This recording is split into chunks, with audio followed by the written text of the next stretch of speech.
Yo, what up, everybody?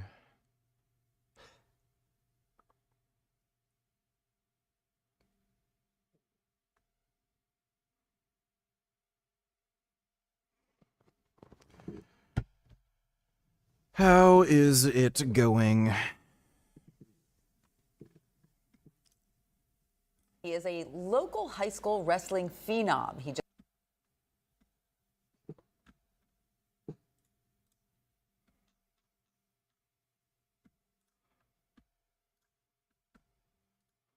just won a national championship and is heading to college on a scholarship. But that's a far cry from how his life started off thousands of miles away when he endured a life-changing attack that no one can possibly fathom. Eyewitness News reporter Anthony Carlo has his story. Dunia Sibumana Rodriguez has always had guts and grit. It's no surprise how well he took to wrestling. He's been grappling with life since he was 6 years old, but he would not let life's challenges pin him down. I don't think I would have ever thought I would be here, like coming from my country and ending up being like a good wrestler. He was just a little boy in the Democratic Republic of the Congo, a memory as ghastly as you could possibly imagine. A swarm of chimpanzees attacked, killing Dunia's cousin, injuring his brother, and leaving him with no easy life, trying to There's chimpanzee swarms in the Congo? fit in. And then he found wrestling. Once I started getting better at it, it was like people started accepting me and I accepted them. Dunia came to the United States for reconstructive surgeries. He had never wrestled a day in his life. 5 Nassau County titles, 3 state championships, and a national title later, the 18-year-old has committed to UNC. As far as how he got his start, he was taken in by a wrestling coach at Long Beach who would adopt him in middle school. It meant everything because without him pushing me so hard, I wouldn't be where I am today. For Ethan, a sophomore, Dunia is more than a mentor. He's an inspiration. He always kept. Yeah, I wouldn't want to get attacked by a chimpanzee swarm. Fuck. That's pretty weird. I ate some cookie bites a few weeks ago. They tasted like mothballs, and then I realized they were moldy. I didn't get sick because my immune system destroyed the fungus. But this brings us to a sobering situation. This was a brand new bag, unexpired. How did that mold get there? The reality is... VG, you said you would be on in like 43 minutes and it was more like 45 minutes. What gives? Well, you know, I had to take a shit. Thanks for the donation, Dodo. Fungus is everywhere in the air. It gets into the atmosphere, it blows into the jet stream, and then it traverses continents. Every breath that you take has fungus. Every bite that you eat has fungus. It's just that there aren't enough fungi to create a moldy-looking surface if the food is fresh. And for regular healthy people, our immune system takes care of this every time. But if the fungus is everywhere, and there's all different species floating around in our environment, what happens when they get onto organisms that aren't as robust as humans? Farmers have to use fungicide on their crops. Massive food shortages will happen if they don't use them because fungus will grow on plants. But the fungicide used for plants are similar to antifungal medicines that we use in the hospital for human fungal infection.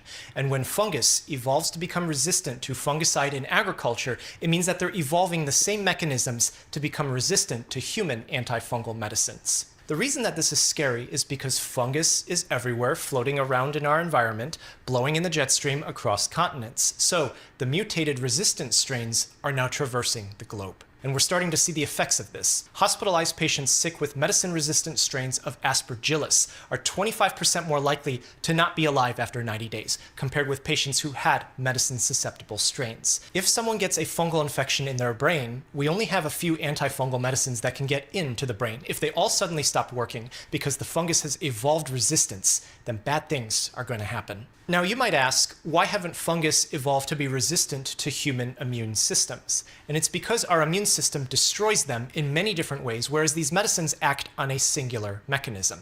And humans can also mutate and develop resistance against fungus, but singular medicines don't change.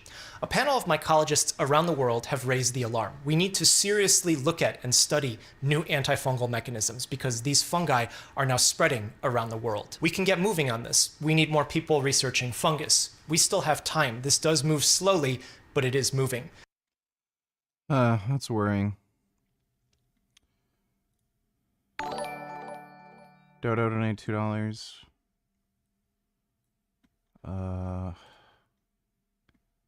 What is this? Temps look good.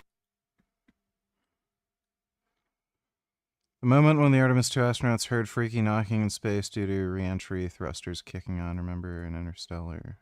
This is so freaking cool.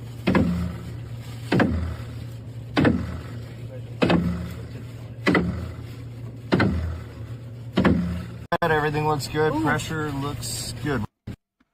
That is worrying. Want more civilian death, because if you remove Iron Dome funding, it will lead to civilian death. And they're saying, well, it's an unfair advantage.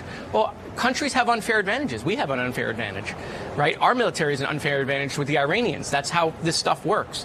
Israel developed technology.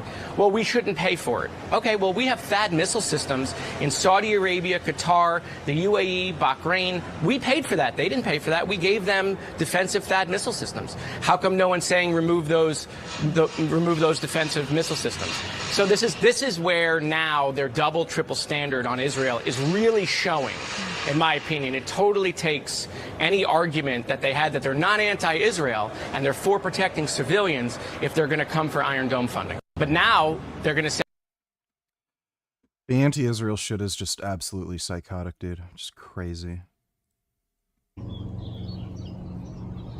Oh. Wow, catch.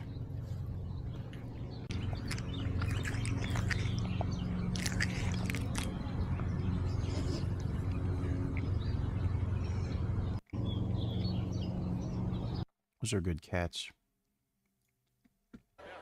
Please welcome Turning Point USA CEO and Chair, Erica Kirk.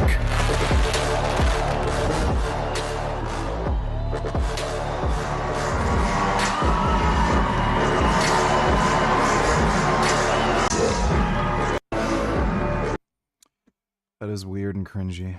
When NVIDIA first started, there were 60 3D graphics companies. We are the only one that survived. If you would have taken those 60 graphics companies and asked yourself which one was going to make it, NVIDIA would be the top of that list not to make it. You know, this is long before you, but NVIDIA's graphics architecture was precisely wrong. And it was an impossible thing for developers to support. It was never going to make it. We reasoned about it from good first principles, but we ended up in the wrong solution. And everybody would have counted us out. And here we are. And so I have enough humility to recognize that, you know, don't pick winners. There are so many great, amazing foundation model companies, and we try to invest in all of them. And it's part of our joy of doing so. It's an imperative to our business, but we also go out of our way not to pick winners. And so when I invest in one of them, I invest in all of them. Either let them all take care of themselves or take care of all.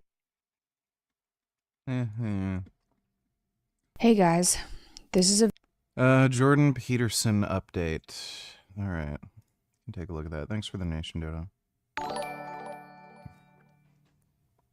Any supplements outside of steroids that can boost test naturally? Did you ever dabble in anything before hopping on gear? 3 I'm experimenting with right now are Tonkat Ali, Testifen and Fidogia gratis. Alright, well, you're retarded. No, there aren't any. Thanks for the donation. Vegan Gains is my inspiration. Well, since you're on now, VG. As I mentioned, Israel is using this notion of disarming Hezbollah to justify their invasion and land grab operation in southern Lebanon. But the Lebanese army was basically pressured by the Israelis to either disarm Hezbollah, and if you can't do it yourself. The Lebanese government has wanted to disarm Hezbollah since the very beginning. We're going to do it for you. Right? That was the argument made. So if you guys can remember, prior to the March 2nd Israeli invasion into Lebanon. There had been a ceasefire that Israel had violated thousands of times, but nonetheless, there was a ceasefire, right? Now, during that ceasefire, there were some messages exchanged between the Israelis and the Lebanese government. And the Israelis basically told the Lebanese government, we need you to disarm Hezbollah. And again, if you're unable to do it, we're going to reinvade. Now, during this time, during this ceasefire, again, Israel's still bombing Lebanon. They reined it in a little bit, but they're still terrorizing that poor country. Okay, but the Lebanese army is insanely weak, insanely weak. So they don't even have the capacity to disarm Hezbollah. On top of that, By the way, just so you know, the U.S. military gives the Lebanese military vehicles, arms, stuff like that. So the U.S. gives funding to the Lebanese military. Lebanese government is fully aware of the fact that if they were to attempt to disarm Hezbollah, not only would that lead to members of the Lebanese army getting killed, but on top of that, it could spark a very serious civil war. You got to keep in mind, Lebanon. No, it wouldn't. It would be a war against the Lebanese and fucking Hezbollah. It's not exactly a civil war. Lebanon is kind of unique in the region in that you have a sizable population of Sunni Muslims in Lebanon, a sizable population of Shia Muslims. Yeah, and they all hate Hezbollah. They're just a criminal organization in Lebanon. Now, Shia Muslims are, what the Iranians. She has no fucking idea what she's talking about. Thanks for the donation, Dodo. Oh, and speaking of that clip, Fiji. This is where now their double, triple standard on Israel is really showing, in my opinion. It totally takes any argument that they had that they're not anti-Israel and they're for protecting civilians if they're going to come for Iron Dome funding. Okay. Jared Moskowitz is a Democrat from Florida. So they didn't even bother playing the full clip. You're going to be shocked to find out he's taking a tremendous amount of money from AIPAC. We're going to show that to you a little bit later. And he's making a case in CNN that he doesn't hide that. We have to kiss Israel's ass. Everything he says is a lie. Oh my God. Yeah, I'm like so fucking like whatever, dude. Thanks for the donation, Dodo. Who cares? Jordan Peterson is a transphobic bigot anyway. If he dies, no reasonable person will miss him. Well, he's just an all-around retard, like, so, whatever. Thanks for the donation, though, Dodo.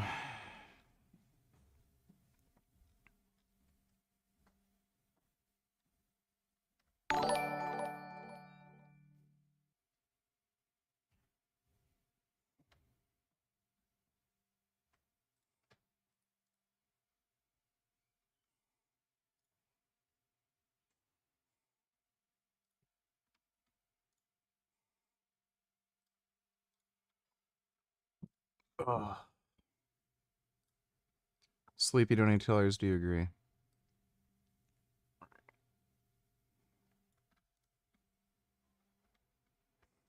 Aversion in this dating market. Now, I was having a conversation with one of my Christian clients, and this guy has, a lack of experience, very strong in his faith, and all that stuff is fine. But when I asked him in terms of what he was expecting after going through this process, he was like, I also want a virgin woman. What I had to tell him was, listen, man, that's not going to happen. Maybe 10, 20, 30 years ago, but nowadays, women are starting to get their experience as early as 15 or 14 years old. Unless the woman.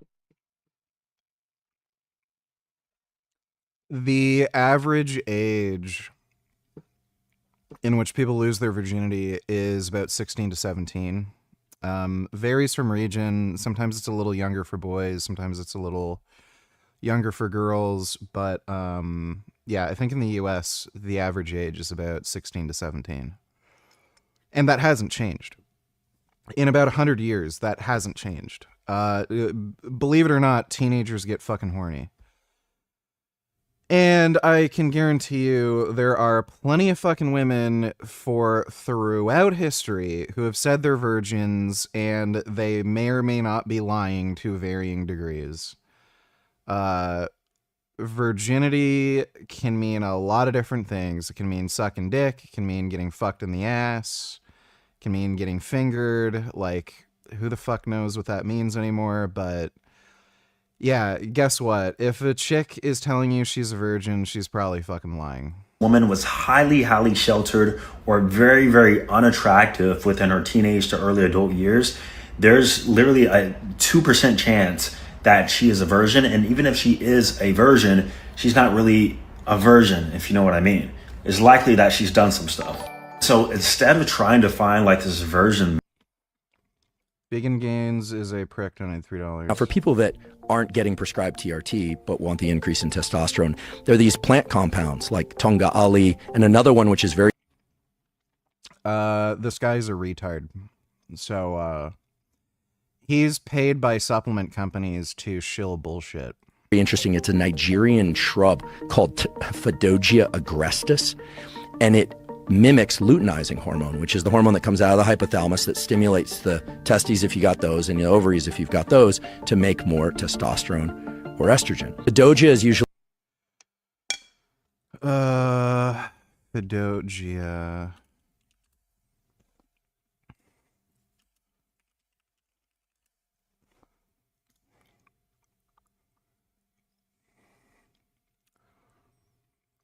Dude, this is like some of the dumbest fucking shit I've ever seen in my life. Okay, so $20 for the Allmax, 120 capsules. Serving size, 1 capsule, 325, 120. Is there like a standard dosing protocol? Because this is dosed at 325. This is dosed at 600. I don't know how much you're supposed to actually take of this shit.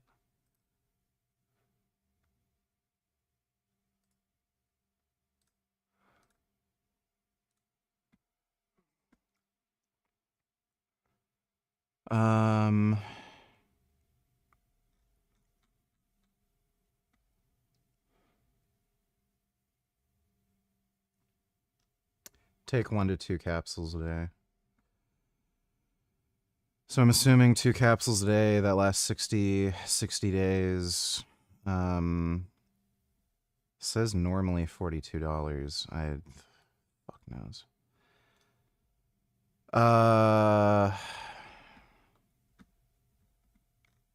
Yeah, I'm gonna assume this is gonna cost an average of $30 to $40 per bottle. I haven't seen any research on this horse shit, but guess what? Testosterone works better, so I don't know why you'd waste your fucking money.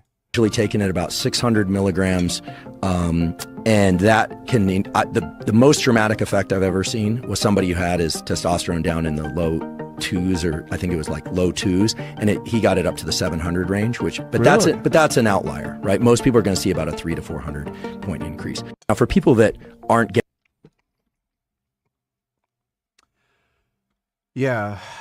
just take testosterone. Thanks for the donation, dude. And women always act like they hate sex. Yeah, they act like that. Thanks for the donation, dude. Marry. Instead, start putting yourself out there. You get some experience, because what I don't want you to have is a woman who has more experience than you. So you get some experience, but alongside with that, start looking at how the woman actually treats you. After you get some dating experience, there will be signs in which you can clearly tell if a woman has a lot of experience versus if she only has a modest amount of experiences. In fact, I believe it's a great thing if a woman has had prior long-term relationships over 2-3 years. You will not find a virgin in this dating market. Now, I was having a conversation. I agree with that for the most part. Christians are just dumbasses.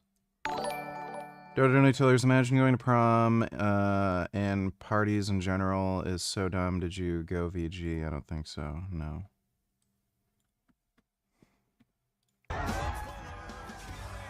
Principal Kirkmore tackled the school shooter walked into prom. That's nice.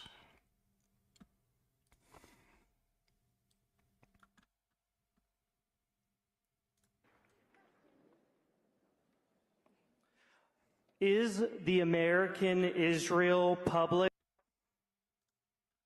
Affairs Committee, commonly known as AIPAC, is them being in America and not registered with FARA like all other lobbying groups in America, is that America first? Is it America first for senators, Congress, and even our president to take money from AIPAC? Is it America first to take money from a foreign lobby so you'll send taxpayer dollars to that country? It's not a foreign lobby. You can't be a foreign lobbyist. You know, even the question kind of answers itself. Obviously it isn't. He has to know this. It's not a foreign lobby. And that's not an attack on Israel. It's certainly not anti-Semitism, despite the efforts of many.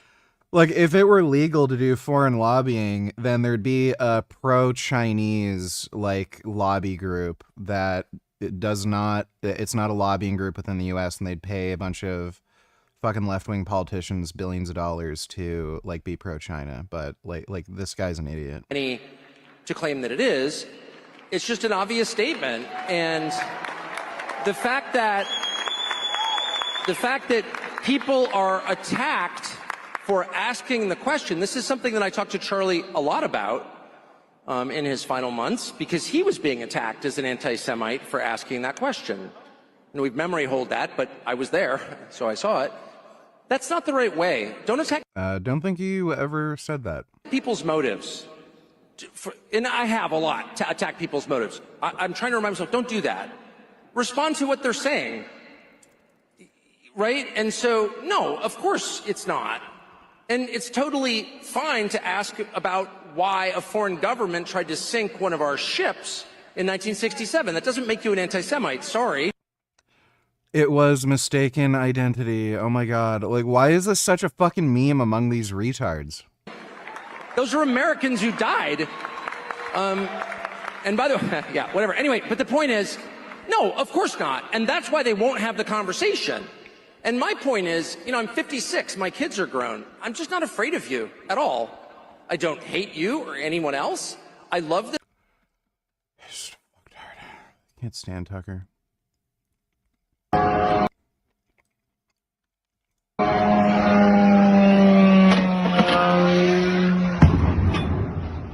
Сука! Сука, блядь! Well, that is Russia. Thanks for the donation, Dodo. Dodo donated $2. Israel's actions in the Rafah offensive after May 6th of 2024 disqualifies it from being a liberal democracy in the same sense as Western liberal democracies. It is basically based off the writings of Hugo Grotius and his writings on I'm not gonna bother watching that. Look at this beta male wearing his hat backwards so he can look cool. If you're Erica Kirk, you've got one job, and it is not to do— Yeah, he's a beta male, alright. I don't know why he's wearing that hat. Natural gas is abundant. Okay, we can watch that. Ukraine is preparing new rules for entry and legalization of foreign workers in order to facilitate the arrival of African migrants to regress Ukraine's labor sources. Well, they're about to find out. Thanks for the donation, Dodo. Women don't act like they hate sex, lol. So you never had sex and the woman looked like she was enjoying it, Richard? Makes sense. Given the kind of girl you stayed with for over a decade.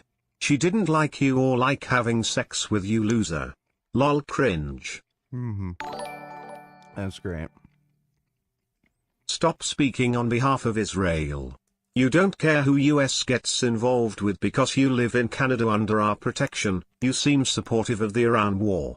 Waste of money and lives, but it makes sense you're not American. Don't be close-minded. Fuck. You're a dumb bitch. Thanks for the donation, stupid. That's because you are an anti-Semite, Tucker Carlson, and you know it. If you weren't, you wouldn't have invited all those anti-Semites on your podcast.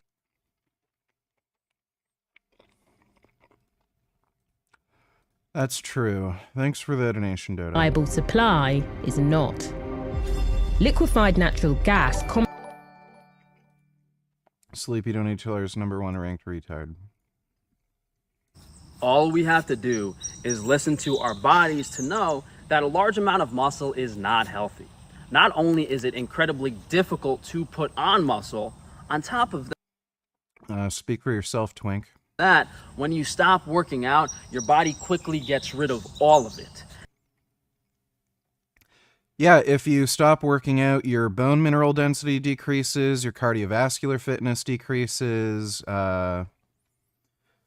Like, if you go to space where there's zero gravity, that's especially apparent. You'll very quickly develop osteoporosis and muscle loss and muscle wasting. Does that mean having high bone mineral density is a bad thing? Because if you go into outer space, it goes away? Like... And this doesn't include crazy things you did to get muscular. Did you destroy your organs with steroids or supplements? The amount of food and stress on the digestive system to achieve and maintain muscle cannot be argued as optimally healthy. There's a huge difference. You don't need to eat that much to gain muscle mass. Between having a good base of 20-30 pounds of natural muscle versus trying to be a bodybuilder. Once you're eating over 3,500 calories per day and spending more than an hour in the gym lifting weights, it's safe to say you're not adding years to your life. There's a balance in the middle where you will both look and feel good. What a retarded gay twink.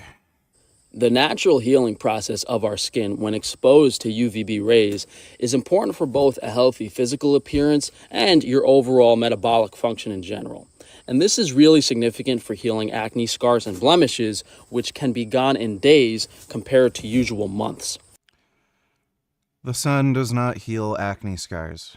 I like to call this skin recycling. And the main issue is that most people are eating such inflammatory diets that they don't have the required nutrition to heal their skin when it's damaged. Your skin constantly sheds all the time. You make new skin cells all the time. Not going in the sun is like not driving your car because you can't afford an oil change. If you're able to switch over to a balanced organic diet, then you will be able to optimize your health by getting more sun exposure, which includes both increased hormonal production and using up excess nutrients stored in the liver. So if you guys want more details on what to eat, definitely check out my food pyramid on YouTube, and you can go to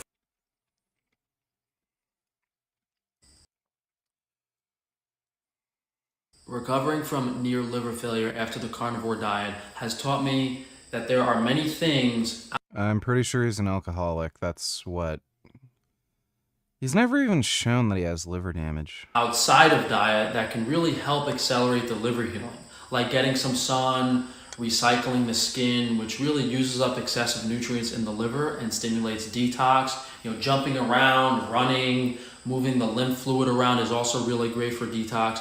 But something I haven't really heard anyone talk about and that I've been thinking about over the past few weeks is when you build up muscle, the muscle needs iron, vitamin A, B vitamins, all these different nutrients to compose the tissue. So if your liver is toxic, by building up the muscle, you're essentially there's no such thing as having a toxic liver. taking nutrients out of the liver and putting them into muscle tissue. So when you exercise and work out regularly, that can definitely help, keep your liver functioning and moving and accelerate the detox over several years. What a fucktard. Thanks for the donation, Sleepy. I'm sure soon enough, maybe a few years into your relationship with Pat, it'll be just like the last one. Because you didn't take your own advice. And you also just end up dating the first person who likes you after you become single, no standards. You're retarded. Thanks for the donation. Commonly known as LNG, was meant to close that gap. So I like to think about liquefied natural gas as oil. Is the reason you can't understand the US versus Iran conflict because you're half black? I can tell you're smart from the white side of you. There's a part of me that thinks the death count entertains you. Also, vitamin D increases test. 100k plus IU before death. I don't know. Thanks for the donation, stupid. nerdier cousin. It isn't as big as oil, but it's becoming bigger, and it's sort of becoming this backbone for a lot of energy systems. It has so much of a broad reach in terms of where it goes, for power generation, for industry, for transportation. India, Japan, Asia, and also Europe all have long-term contracts. If you Dodo donated $2.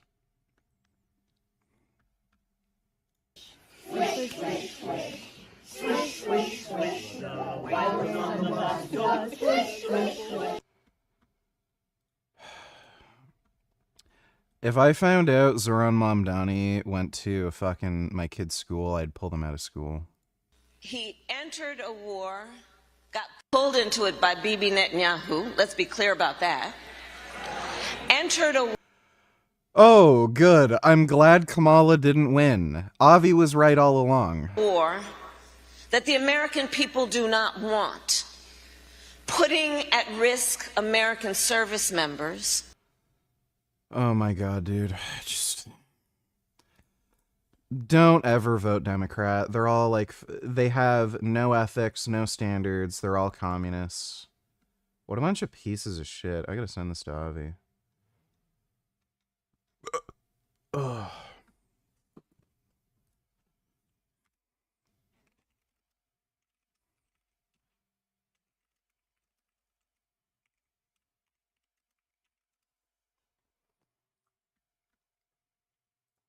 Jeez. Yeah, there's no point in voting Democrat. They're all commies. You knew I never understood why being an astronaut was always considered a dream job, seeing how dangerous it is. Yeah, it is pretty dangerous. Thanks for the donation, Dodo.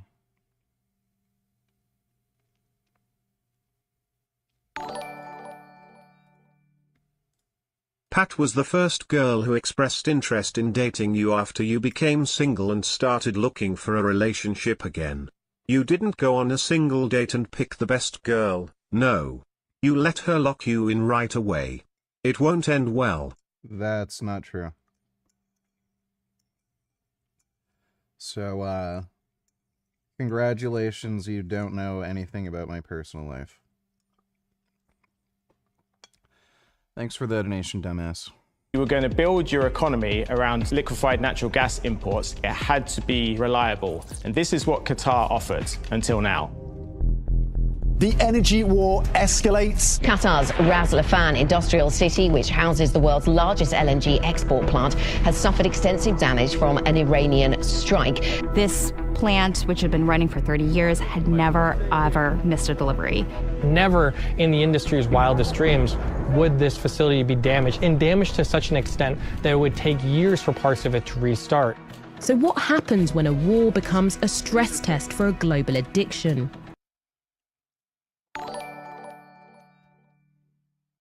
She's just pandering. She would have entered the war too.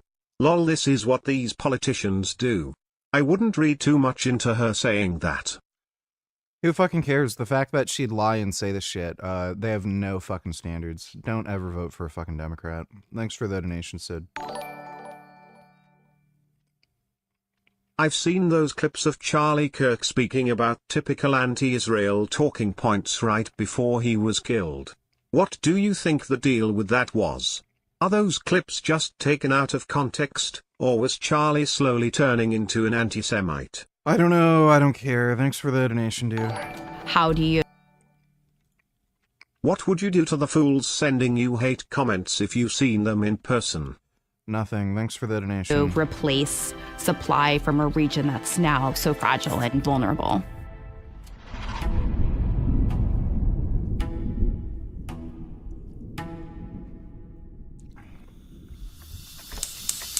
Natural gas is an incredibly useful fuel. It can be used for heating, used for cooking, used for power generation, even...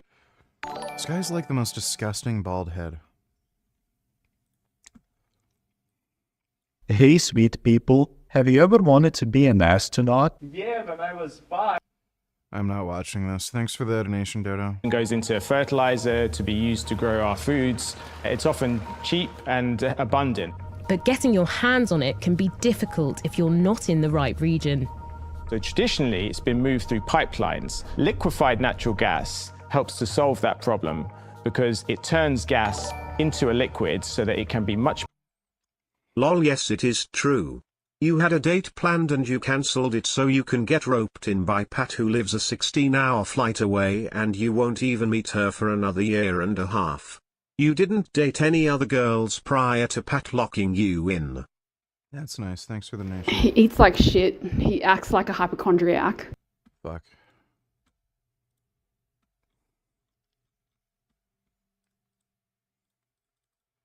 Oh my god, what the fuck is this shit?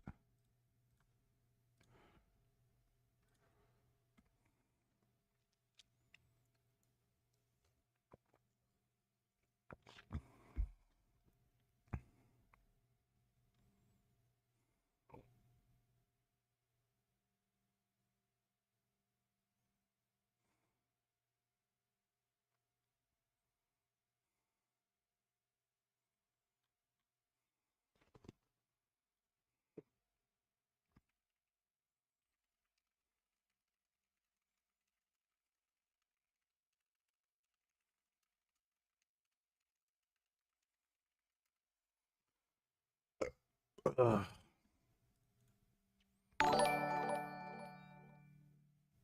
Always vote for third party, such as Jill Stein or Cornel West, or at least anyone that doesn't become puppets for Isno Trail. That's right, vote for Jill Stein so Republicans can keep winning. Good advice. Thanks for the donation, dude. Dodo donated $3. You were the kid who never stopped staring up. While everyone else ran around the playground, you... Not interested in watching an AI video. Thanks for the donation, Dodo. More easily transported anywhere in the world. Oil and gas come from wells, either on land or offshore. But to make it into liquefied natural gas, you need really specialized equipment. LNG, really, it's a magic of engineering. It gets super chilled to negative 163 degrees Celsius. This gas, when turned into a liquid, is 600 times more dense, so every shipment is packed full of energy. It goes from the LNG plant to the vessels, and then on the other side, when it gets delivered, it has to be sent to these specialized import terminals so that it gets warmed back up.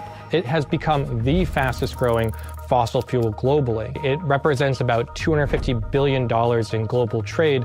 I like to describe it as the champagne of fuel. The infrastructure that's required is very expensive, but it became more affordable and more accessible to a lot of emerging countries for a few reasons. One is the US shale boom. This is the combination of hydraulic fracturing and horizontal drilling that really unlocked this enormous resource potential out of the US. There was a wave of build out for import terminals. So this helped increase the ability of countries to import more LNG, adding to the number of countries that were able to import.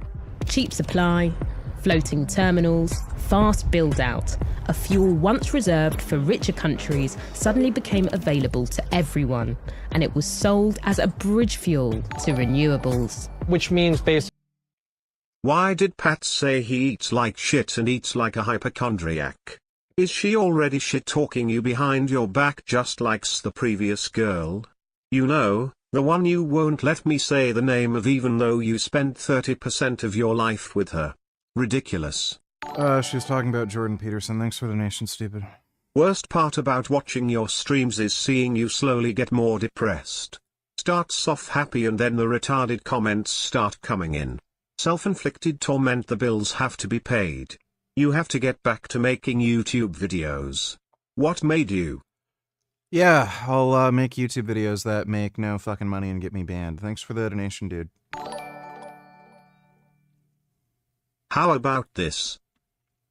This video was made possible by Wix. If you're ready to create a website trying to decide what name was best to call the crew of their spacecraft, the word astronaut comes from the Greek words astron and nautes, which means sailor among the stars, whereas cosmonaut with the word cosmos suggests exploration not of the stars but of space. So it made more sense. The Soviet Union called Yuri Gagarin the man who won the space race a cosmonaut. However, NASA to this day prefers astronaut. Whatever the title, the challenges they face are the same. Could you handle them? Let's find out in this episode of the Infographic Show. Do you have what it takes to become an astronaut? Astronauts are trained around the world in many different locations. These include the United States, Europe, Russia, and Asia. However, unlike other careers, they do not always accept new recruits. In the United States, NASA makes announcements that applicants are wanted on an as-needed basis. The European Space Agency hasn't opened astronaut selection since 1992, and even then, applications were accepted for just months. On the rare occasion that a position opens up, the competition is quite intense. Over the years, NASA has upwards trend of interest. It set an all-time record in 2016 with over 18,000 people submitting applications. Only 120 people are invited to attend an interview, and of these, just half are welcome back. For those in Europe, the chances of becoming selected for training are also very slim. During the last recruitment in 2009, only 6 were picked out of 8,413. When new astronauts are needed, candidates must have vast knowledge and experience to meet and preferably exceed training program admittance guidelines. No matter where they are, those who apply must be exceptionally strong in several key areas. These typically include a high-level education, flying experience, and proof of physical and mental ability. As an example, to qualify to train with NASA, candidates must first complete an undergraduate program and earn a bachelor's degree. And not just any major will be accepted. While there are no schools or university tracks specific to the field, there are ways to learn applicable skills. You will need to focus your studies in engineering, mathematics, or the physical, biological, or computer sciences. In addition to this, candidates must also have 3 years or more of related experience, or 1,000 hours of time commanding a jet aircraft. The third and last NASA requirement is passing a physical examination, which has many different parts. Among other things, there are blood pressure limitations as well as specifications for just how tall or short you can be. That's right, if you're not the right size, you may be disqualified, as you won't fit inside of a spacesuit. In addition to this, for obvious reasons, you'll need to be able to see well with 20/20 vision in each eye, either naturally with surgery or with lenses. Similar to NASA, the European Space Agency requires a high standard of education in technical or scientific disciplines. While not essential, aircraft experience is also highly recommended. Physical condition is taken into consideration, and they list additional mental abilities that prospective astronauts must have to succeed. These include the ability to cope with high-stress situations, get along with others, and in general be adaptable. Why are these necessary? Well, space flights may last 4 months. Those in the spacecraft will be crammed all together with the same people each and every day. Getting along will be imperative to successfully tackling unforeseen situations as they come. It will also be necessary to work well as a team and to complete a given mission. In addition to all this, the Russian research and test cosmonaut training center claims that the concept of motivation and trainability are also key for new recruits. With the amount of training they'll be required to complete, candidates must be willing to stick through and work hard to master new things. So, say you have the education, experience, and physical and mental ability to get accepted to an astronaut training program. This is when the challenge really begins. Training will be neither quick or easy and requires years of dedication. During this time, trainees will learn what to expect before, during, and after they launch into space. Just the act of taking off and landing can be quite brutal and incapacitate people for days. In fact, some 60 to 80% of those who travel to space experience space motion sickness for the first 2 or 3 days after leaving, and may experience it again for another 2 or 3 days once they return. This may either be caused by shifts in fluids surrounding the brain or because of the effects of gravity on the inner ear. Whatever the cause, it makes those who have it feel overly hot, sick to their stomach, and exhausted. Those who do throw up often have little warning, but it typically doesn't last very long. Almost a whole new crew getting motion sickness is so common that on most space missions, activities are limited for the first few days. The use of proper training as well as medications have been somewhat successful at preventing this level of sickness. However, medications must be used with caution, as they can also cause drowsiness or impair concentration. For those on a spaceship, this could be a lethal combination. Another effect of spending time in space is experiencing irregularities in the flow of blood. Sometimes after missions, blood pressure may start to drop as a person tries to stand. This will make them feel dizzy and they may even pass out. This is common for a few days and should resolve by itself. It's also worth noting that prolonged exposure in space can cause other problems as well. In the space environment, the heart shape becomes rounder, and some of its muscle mass is lost. Scientists hope to discover exercise routine that could keep hearts strong to counteract this. Of course, in addition to what happens at takeoff and landing, astronauts must also know what to do as they orbit in space. For this purpose, they'll be taught the concepts behind orbits and astronomy. Astronauts are also given access to a realistic spacecraft model, so they learn how its different components function. They'll learn things such as how the rocket engine propels the craft, and how insulation regulates equipment temperature, and of course, very quickly, about how the systems work that provide them with the basic necessities, such as food, water, and air. More than knowing how all these work, an astronaut must also be able to respond effectively to their failure. Further, he or she must know how to protect them during a disaster as well. Of course, astronauts must also prepare for their part of the spaceflight mission. This often requires things such as learning how to navigate through space successfully while wearing a spacesuit. To simulate this here on Earth, astronauts put on their equipment and submerge themselves in water. They then walk around and perform various tasks while entirely underwater. Other useful skills astronauts should know for a mission include learning how to pilot the ship and accurately determine its position. To do this, they must also know how to identify potentially confusing optical illusions. In addition to understanding the internal workings of a spaceship and how to perform their jobs, astronauts must also prepare themselves for the psychological challenges of the space environment. As many who have been to space have said, dealing with a combination of constant danger, loneliness, and limitations was the most challenging thing they ever did. In space, danger never ends, and it may always be near. Experts have described that by living in a situation surrounded by danger, it makes one hyper aware of it. There's also something comforting about the feeling attached to the ground that is absent when drifting in space. Over time, the sensation of floating, while exciting at first, may become much less fun. If nothing else, it can be frustrating and make some of the simplest tasks a challenge. An astronaut's sense of balance may be thrown off by the distortion of time as well. Instead of happening once every day in space, sunset and sunrise switch back and forth every 45 minutes. On long ships over lengthy missions, one may lose complete sense of how much time has passed or what time it even is. However, the most profound sense of loss many astronauts have felt is the missing connection to their normal life. This was expressed by astronauts even after weekly interaction with their families and friends, which not every astronaut has. Another thing that some considered one of the very worst feelings was when they were sitting around with nothing to do and without any type of distraction. Then this sense of uselessness or boredom must add to a stifling lack of freedom. The good news is astronauts are well prepared for these types of situations. They know what to expect through practice and have developed different coping mechanisms. To show they can handle being by themselves, astronauts have been kept in isolation chambers for weeks. They've also been locked up with others for over months to learn about compromise and limited freedoms. We've all seen the videos of astronauts laughing and doing flips as they float around freely on their ship. But now we've learned that the mental feeling of witlessness can become much less fun. Many people want to become an astronaut, and thousands upon thousands go so far as to apply. However, the job is not an easy one. It requires a lot of grit and sacrifice. Not everyone has what it takes to be an astronaut, but thanks to Wix, anybody can have a great looking website in minutes. Wix lets you create a personal site by using one of the hundreds of fully customizable templates.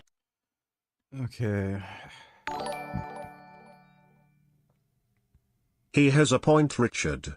One day I'm gonna cut off the tap from you, either because I get bored of watching, get bored of donating, or want to punish you for misbehaving. Once I stop donating, you're literally going to be broke since you have no viewers. Okay, that's nice. Thanks for the donation, 21st. Dodo donate $2. What do you think? Do you think you have the power to change everything if you are a broke loser? Is nothing set in stone? Yeah,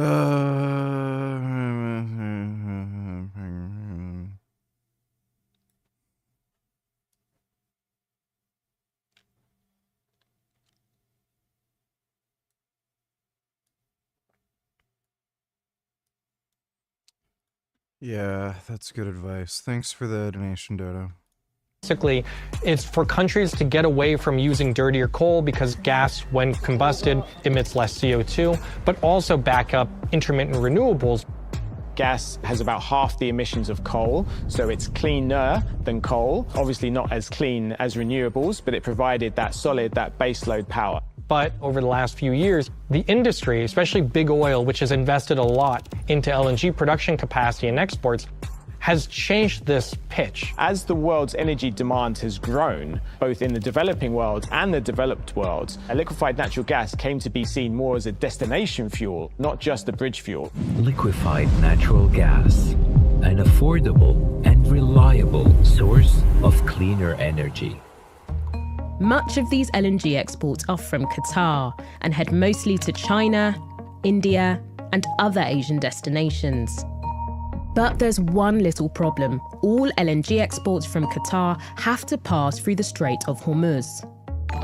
The Strait of Hormuz is a key choke Hello Vegan Gains. Me and my brother have watched you since the early days. You are our inspiration and reference when telling people to go vegan. I would show people photos of you when you were young and said vegans can build muscle. Well, I've only gotten more jacked, so I think I make an even better argument now. Thanks for the donation though, Chester. Appreciate it. Choke point in the Persian Gulf because about 20% of the world's liquefied natural gas production passes through there each day. So the fact that the world became very reliant on Qatar was no surprise, given that it had the resource advantage, the geographical advantage, and Mike Donny Teller's boomers be like,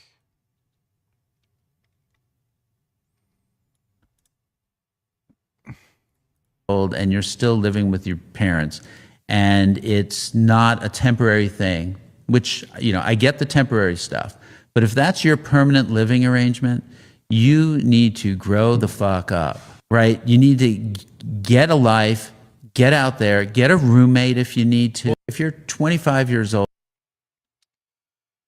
I mean, he has a point in one way, and I think he also doesn't understand how expensive rent is. So, I mean, it entirely depends, right? Like, if you get along with your parents and you're, like, maybe chipping in with rent or some of the household and, like, expenses, why would you choose a roommate over that, you know?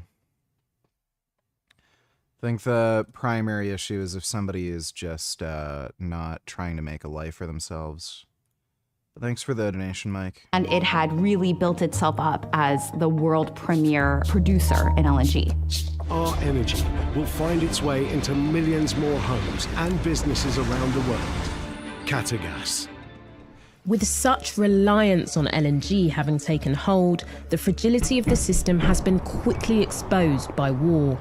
With the attack on energy infrastructure, especially the Ras Laffan facility in Qatar last week, the likelihood of a quick normalization is now diminishing. There were Iranian missile strikes on the facility at Ras Laffan, damaging 2 out of the 14 trains in this massive LNG complex.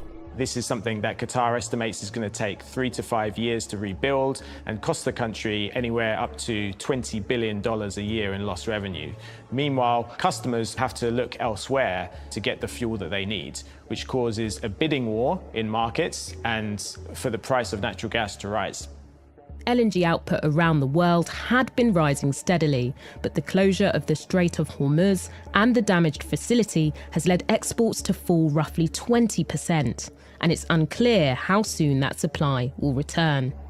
The war has revealed that the LNG market is much more fragile than people had before thought. As countries' consumption Thanks for the membership, Glitcho. of liquefied natural gas increased, so did their dependence on this fuel. By relying heavily on imports of natural gas, you're essentially swapping one vulnerability for another. And so when a big disruption happens in a place like Qatar, there are no alternatives. The only thing that you can do is cut consumption of gas. The hardest hit economies will be the countries that had the biggest reliance on LNG from Qatar. Southeast Asia in particular, so Bangladesh, Thailand, they're seeing the impact almost immediately. There's energy rationing, power rationing. There's now a bidding war in certain areas in order to replace that liquefied natural gas that's been lost. It drives up costs. Not just lost energy, but lost faith. Countries are already looking to Production is at an all-time high. Yeah. I heard Iran closed off the Strait of Hormuz again. Right, I'm delighted to be here with 4-time world's strongest man, Brian Shaw, ahead of East versus West arm wrestling 23. You've got a massive matchup coming up, but first things first, you've just beaten me, so how did that go down? It was good, man. It was good. You were actually stronger than I thought. I'll give you that. And it was fun, man. Any arm wrestling is fun, though. Well, being told I'm strong by you is an enormous compliment for me, so thank you very much. But obviously, you've done so much. Dude, look at the difference in hand size. How do you even fucking arm wrestle somebody that much bigger than you?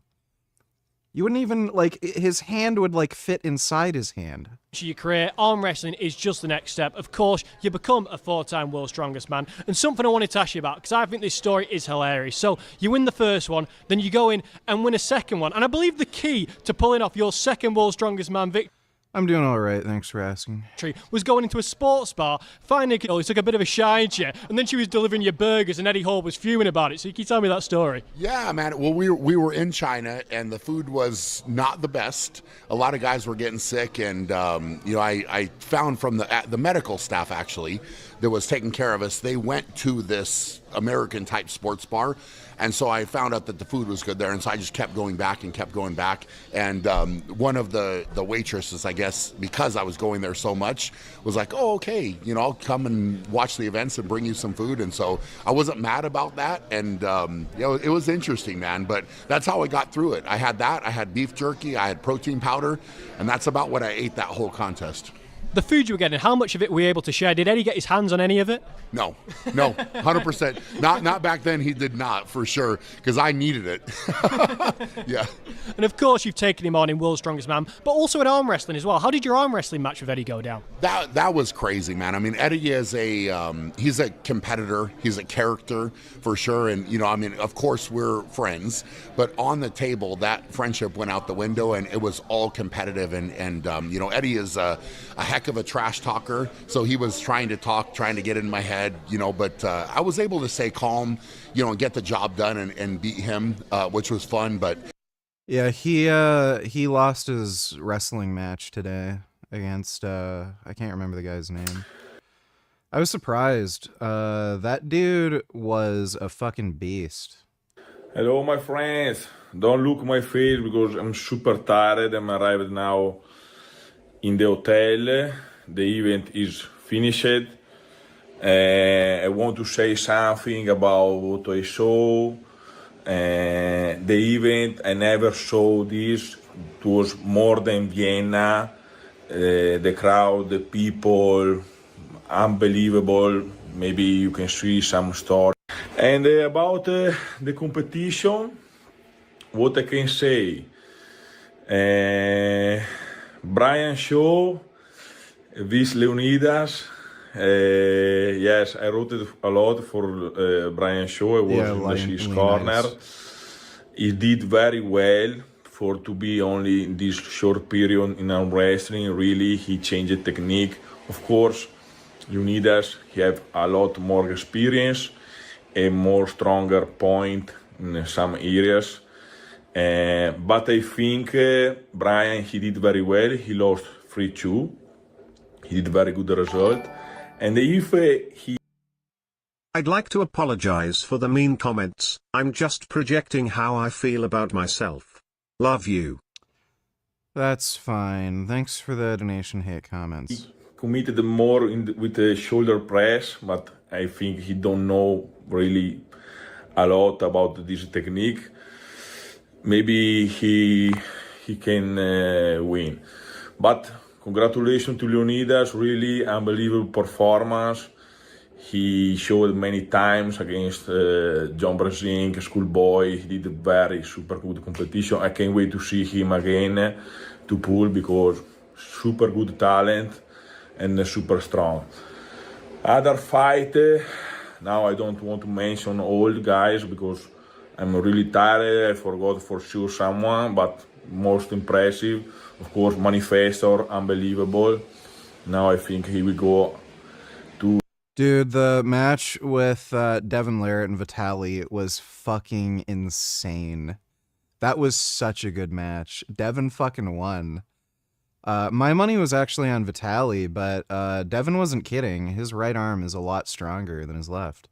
95 kilo, and I think he can win still 95. Dave Cheffy with Matushenko.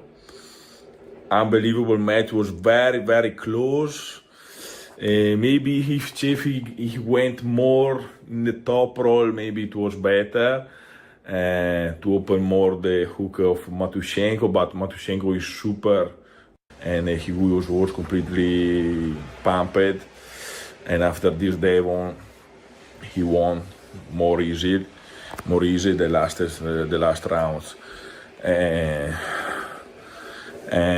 Really, congratulations to Devon, because to be in this level at 50 years old, almost 51.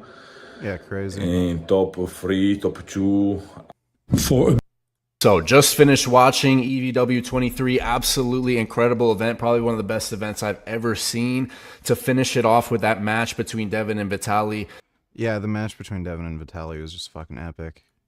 About 100 years, the global car industry was dominated by 3 countries: Germany, Japan, and the United States. Out of them came the names that define modern driving: Toyota, Volkswagen, Mercedes, Ford, Honda, BMW. These weren't just companies, they were the pride of entire nations and the backbone of their economies. But in the space of 3 years, it's been a bloodbath. Mercedes watched its profit collapse by 28%. Porsche lost 92% of its bottom line in a single year. Stellantis, the group behind Jeep, Peugeot, and Fiat, posted a $26 billion loss, the worst in its history. Volkswagen announced 15,000 job cuts. Behind every single one of these blows, the same name keeps coming back: BYD, a company that until 2003 was still producing nothing but simple batteries. Back then, the very idea that they could one day compete with Tesla was so absurd that Elon Musk himself couldn't hold back a laugh when asked about them on live American television. Have you seen their car? Today, Musk isn't laughing anymore. BYD sells more electric cars than anyone on the planet. How did a small battery workshop bring the entire Well, that's the trick. They're not actually selling more cars than anyone on the planet. car industry to its knees in less than a decade? What's their secret weapon? And why is nobody talking about what's really happening behind the curtain? Because BYD didn't rise out of nowhere just like that. There's a lot more to this story. That's exactly why I created this channel, to talk about things people get wrong because they never set foot in Asia. I've been running businesses here for 26 years. I see what's happening from the inside. So, if you want... The mistake most people make is to think this is a story about Chinese brands winning in China. That would already be bad news for Mercedes and Volkswagen, but it will still leave them their home turf. The reality is much worse. BYD and the other Chinese car makers aren't just dominating Beijing and Shanghai. They're planting their flag on every continent at the same time, and nobody seems able to stop them. Dodo $22. Well, this is going to be retarded. Great strength will also bring about a day, 70 years in waiting. It's called A New Dawn for Cuba. A new dawn for Cuba, wouldn't that be nice? Not when I've heard him say before, which is we want to go in militarily and take over Cuba and do whatever he wants with it. No, a new dawn for Cuba. I don't know why it would be a problem for the U.S. to take over Cuba. It's not like Cuba's doing too well. Cuba would be lifting the goddamn blockade. It would be allowing the Cubans to have normal trade relations with the U.S. That would be a new dawn. They're a hostile communist nation. We're going to help them out with Cuba. We have a lot of great Cuban Americans. Not too many people in this audience, I don't think, but you go to Miami, we have people... Cuban Americans. Well, the problem is right there. The Cuban Americans in Miami that he's been talking to. You know, they're just a small elite, a tiny group of Cuban Americans that might have lost property back in 1960. But there are so many Cuban Americans who actually care about their families in Cuba. Yeah, and they wish they could leave Cuba and immigrate to the States. They all fled. They literally flee the country on banana boats and land in Miami. And they want to be able to send remittances back to their families, which is difficult to do now. They want to be able to go visit their families, have businesses with their families, which they can't do now because of U.S. policy, not because of Cuban policy. People that were brutally treated, whose families were killed and brutalized, and now watch what happens. So he's talking about families that were brutalized. What about all the families who've been brutalized every year since the U.S. has imposed this blockade? So we're just going to ignore that the Cuban government murders political dissidents. What about all the families that are brutalized now when there's a naval blockade that is keeping oil from getting to the... So she's in favor of a fascist government that murders political dissidents. Island. That is brutalizing 10 million. By the way, the punishment for smoking weed in Cuba is death. They give the death penalty for marijuana use. Like we're gonna ignore all this and like, but Trump isn't allowing them to have oil. Like, fuck these people. Million people, and the most vulnerable people, like the little babies that are in incubators that are at risk of dying when the Once again, what do these SJWs like Cody Pink have against the idea of a united planet of Earth? Well, they're commie fascists, so that's the problem. Thanks for the donation, Dodo. lights go off. People are being brutalized because they can't get medicine in Cuba today. People are Yeah, and if the communist government went away, they'd be able to get medication. being brutalized because the farmers don't have gasoline for their tractors, or they don't have trucks to take Yeah, that's the idea. Basically starve the government so that they can't do anything, and then the U.S. can invade. the food to market. That is being brutalized. So if you want a new dawn for Cuba, President Trump, leave Cuba alone. We like the United States has kind of been doing that, and they're still run by fascist commies, so fucking retarded, sleepy, don't need $2. I think for guys, having sparse tattoos like the one I have, especially on like the arms or the upper body, is actually a negative feminine trait, actually. Think about girls, right? When a girl has like a full sleeve, it looks a little uncanny, right? Because it's too masculine. You're like, dang, you're like, what's up? No.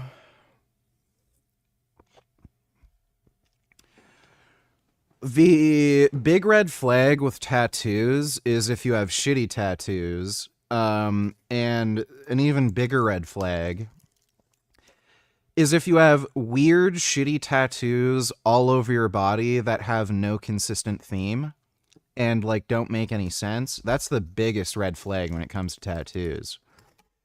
If I saw, like, some chick who had, some, like, full-body tattoo, let me just make sure I don't fucking wind up finding porn or something.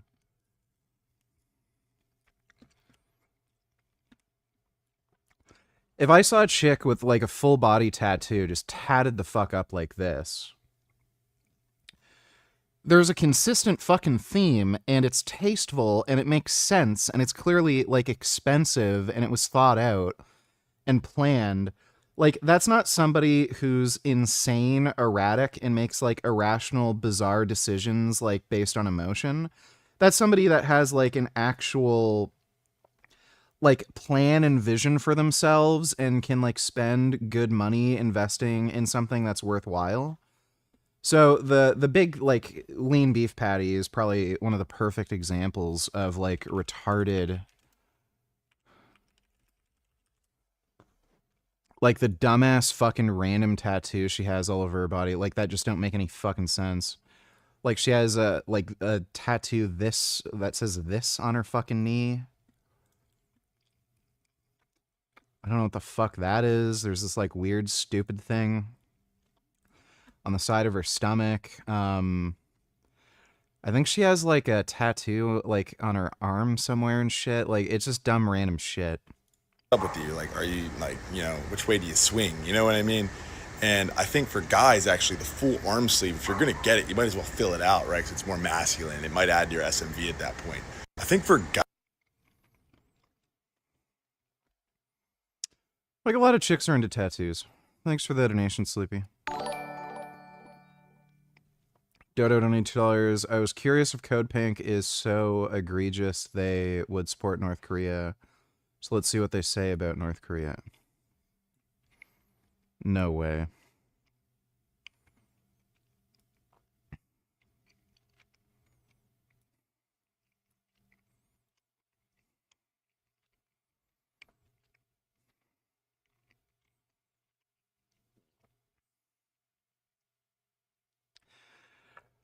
They're claiming deterrence makes nuclear war more likely. Well, there hasn't been a nuclear war, and we've used the strategy of deterrence. So how do they come to this conclusion? Like, the fuck? So they want North Korea to be more well-armed than the U.S. Like, what does that tell you? We know that the past 30 years of sanctions against North Korean military exercises and isolation have failed. I don't know how they failed. What actually works is engagement, diplomacy, and a real commitment to building new, prosperous, and hopeful future. Like, she is defending a fascist totalitarian regime that starves and tortures millions of its own fucking people? Let's make friends with the Nazis. Last month, we spoke to KJ No about possibility of war breaking out on Korean Peninsula. 8 U.S. bombs were accidentally dropped in a residential area 20 miles away from the North Korean border, injuring 15.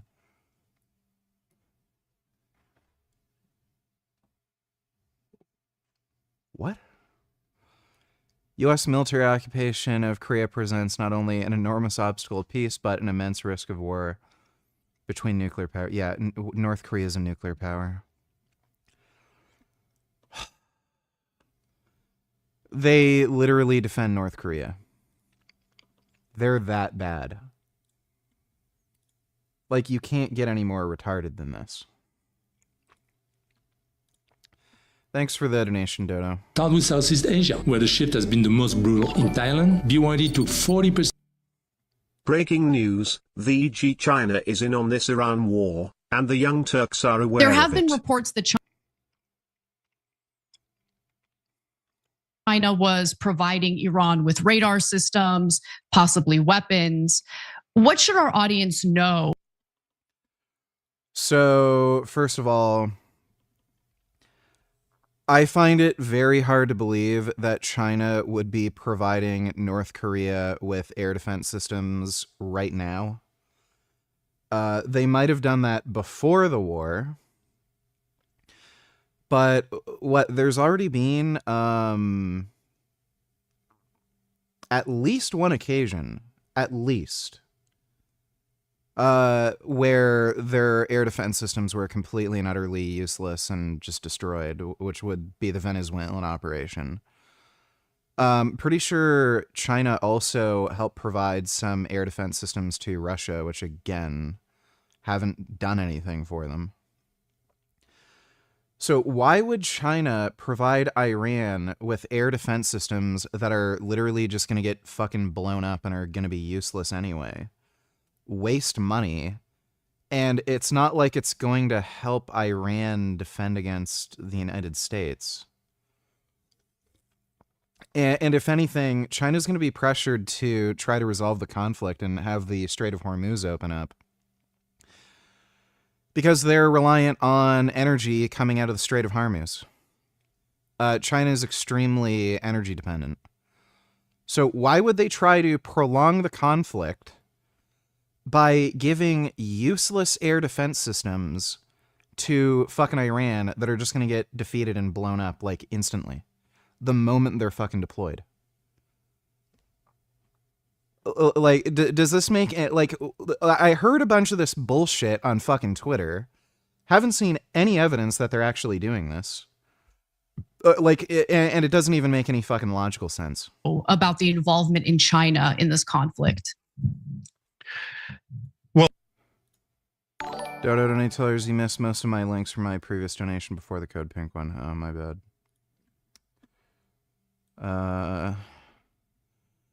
We know that the past 30 years of sanctions against North Korea failed. Wait. Oh, before the code pink one. Jill Stein retweeted this. In Persian Gulf and Oman Sea. This is Iranian Stepan Navy calling you on channel 16. The Strait of Hormuz is still closed.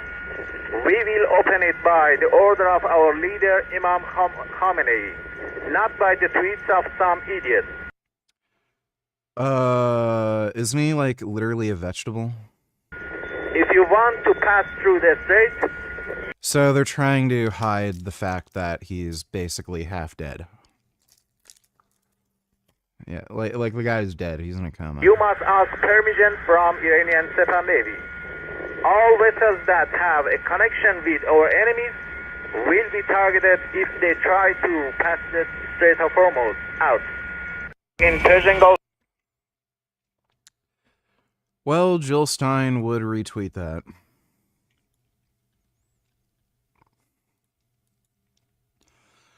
Chuck Schumer faults Palestinians for not believing the Torah and rejecting colonialism. Notice he doesn't say Hamas, he says Palestinians.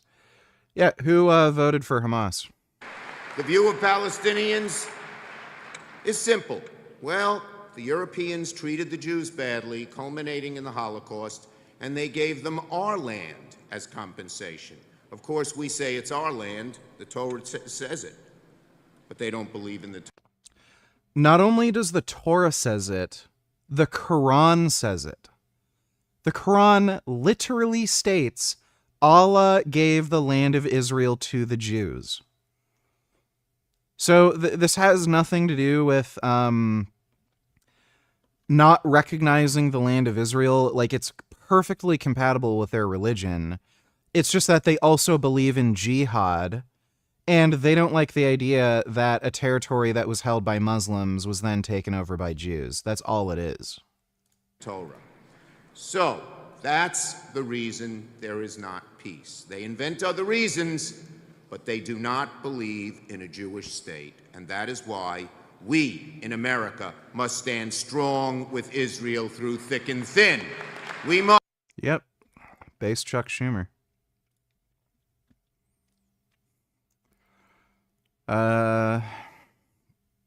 Kshama Sawant, running as an independent anti-war socialist for the U.S. Congress against genocidal Democrat Adam Smith.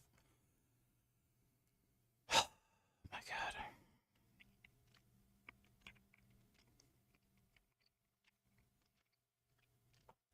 First ever revolutionary socialist. She's just a commie. These people should be in fucking jail. Fucking dumb bitch. Holocaust, we cannot shut our eyes to a fact ominous and full of foreboding for all of mankind. We must continue to keep our eyes open today. Democrats were not only silent in the face of the Palestinian Holocaust, there's no Palestinian Holocaust, primarily responsible for arming fascists in Israel. Oh my God, dude.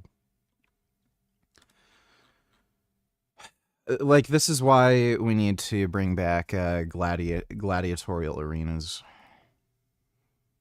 That's fucking pathetic. Well, we don't know for certain how they're involved, but I'm guessing that they are providing intelligence, possibly at least, and it wouldn't surprise me some of this military.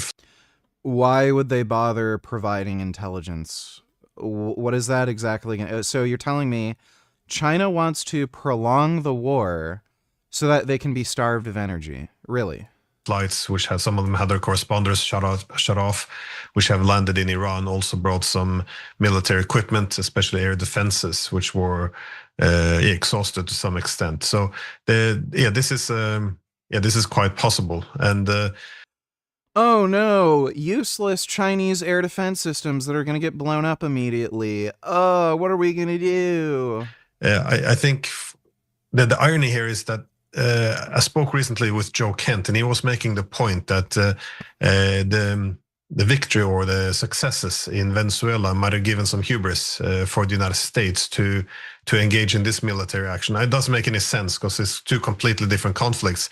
But in relation to China, what's interesting is neither the Chinese or the Russians would do much in Venezuela, because it's never a good idea to posture too much in a military manner in the backyard of another great power. But in Iran, this is crucial. Both the Russians and the Chinese see Iran as a very key strategic partner on the Eurasian continent. And if this would collapse, it would destabilize them as well. So neither the Chinese nor the Russians can afford to see Iran being destroyed.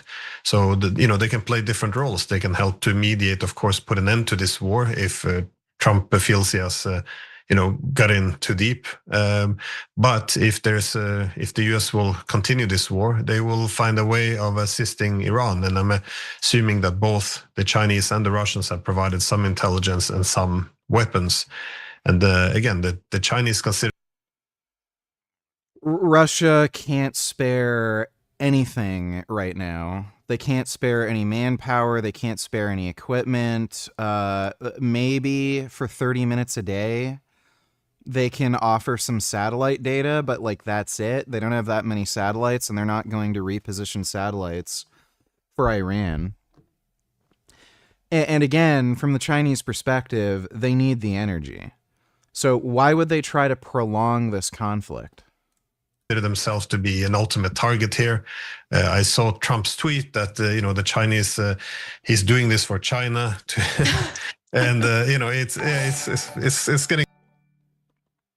Do you experiment with any peptides? Which are your favorite? Also thoughts on BPC 157. I've been thinking about using it to treat my plantar fasciitis. Wild how you could just buy them, they're not illegal.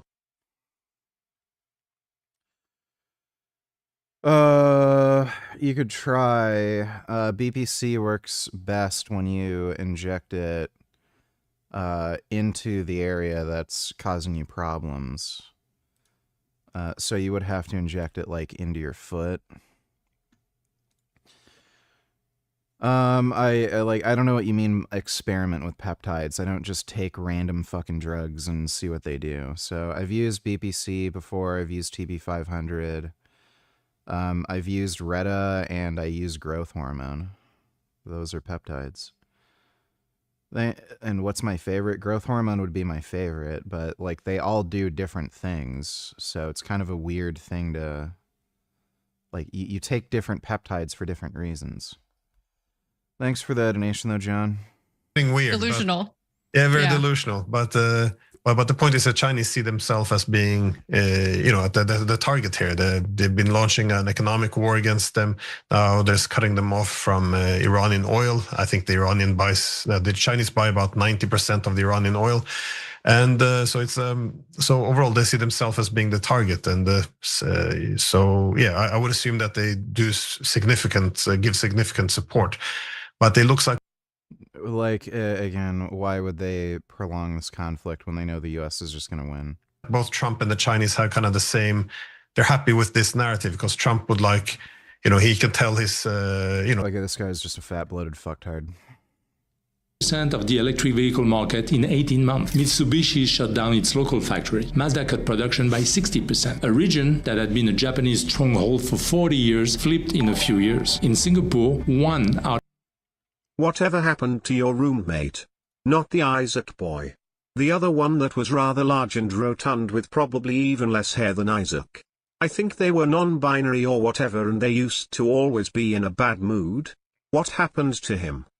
Yeah, thanks for the donation, dude. Out of every 5 new cars sold last year is a BYD. In Malaysia, BYD became the best-selling electric brand in 2024. Closer to home, the picture is just as ugly. Look at Europe, the place where Western car makers thought they'll be safe. Chinese brands now account for more than 11% of European EV sales, and the share keeps growing every quarter. Renault just posted its first net loss in 5 years and warned that margins will keep shrinking because of Chinese pressure. Stellantis is bleeding in its core market. Even Audi, the untouchable brand of European luxury, is now losing customers in China and losing market share at home in Europe at the same time. Friedrich Merz, the German chancellor, had to fly to Beijing with 30 CEOs behind him, not to sign contract, but to ask Xi Jinping to stop suffocating German industry. 20 years ago, it would have been unthinkable. And there's the place nobody expected.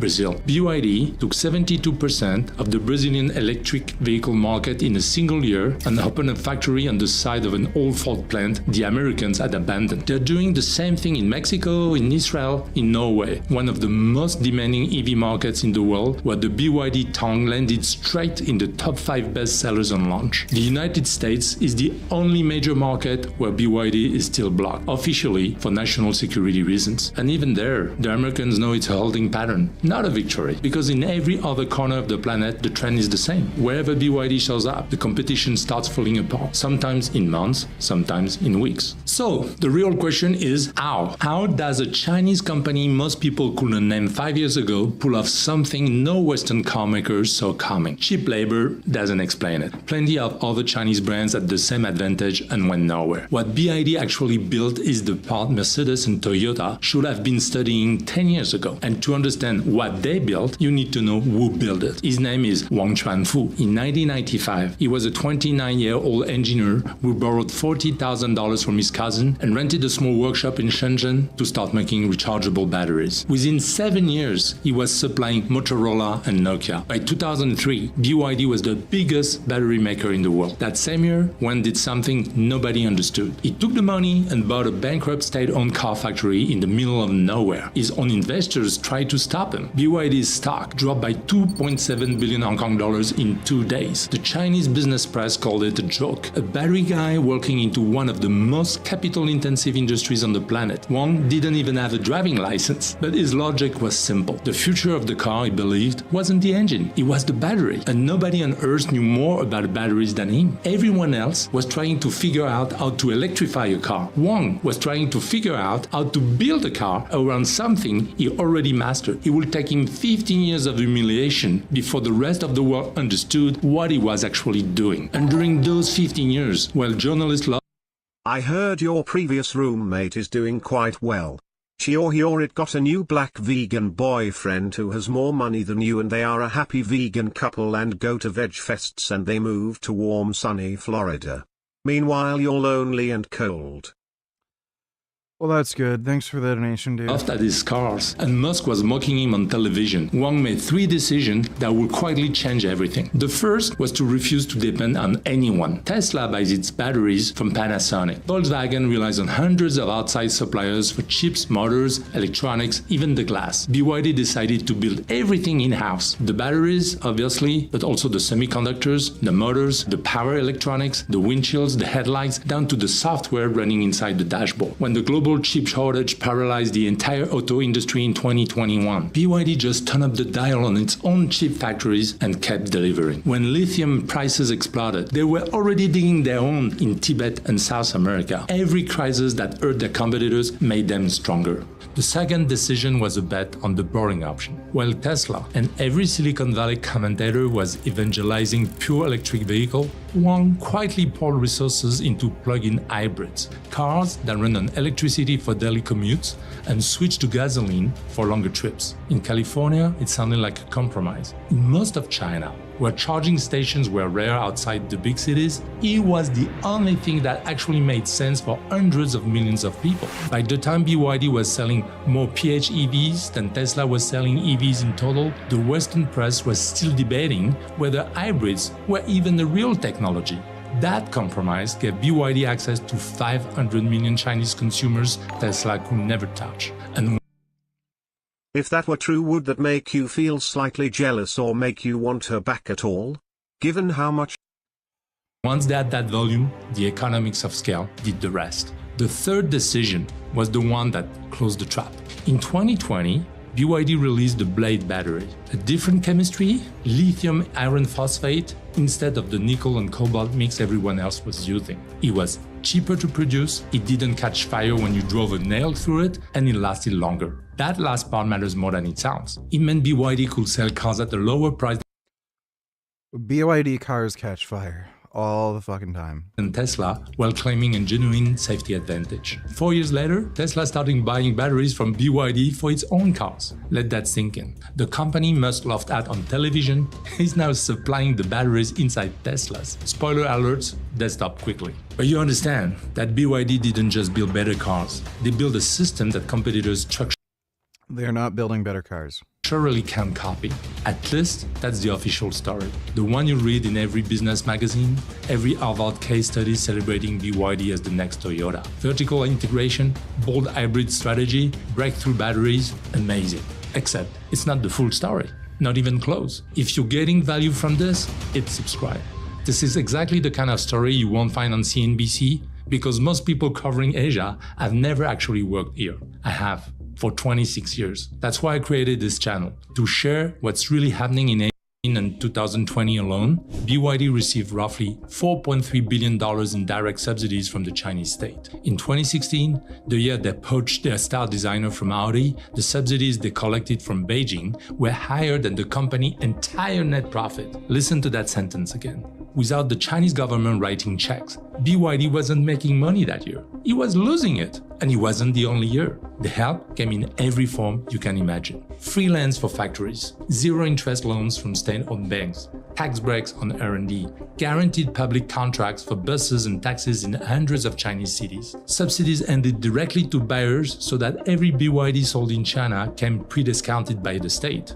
At its peak, analysts estimate BYD was pocketing between $2,000 and $4,000 of public money for every single vehicle rolling off the line.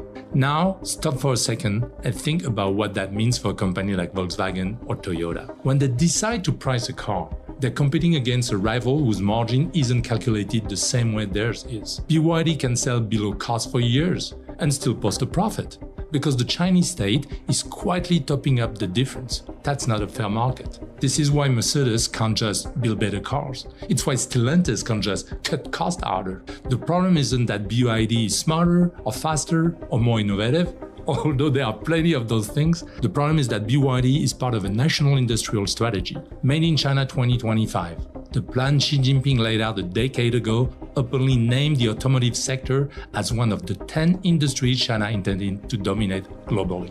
BYD is the instrument. The country is the player. By the time Western governments finally woke up and started talking about tariffs and investigations, Beijing had already started winding down the most aggressive subsidies. Not because anyone forced them to, because the job was done. The machine was built, the global supply chain was locked in, and the competition was already on its knees. The subsidies served the purpose and then quietly disappeared, leaving Western politicians chasing a problem that had already moved on to its next chapter. Sadly, for BYD, the cracks are starting to show. The first one opened up in early 2025 when a small independent research firm based in Hong Kong called GMT Research published a report that landed like a bomb in the financial press. According to their analysis, BYD's real debt isn't the 42 billion yuan the company officially reports.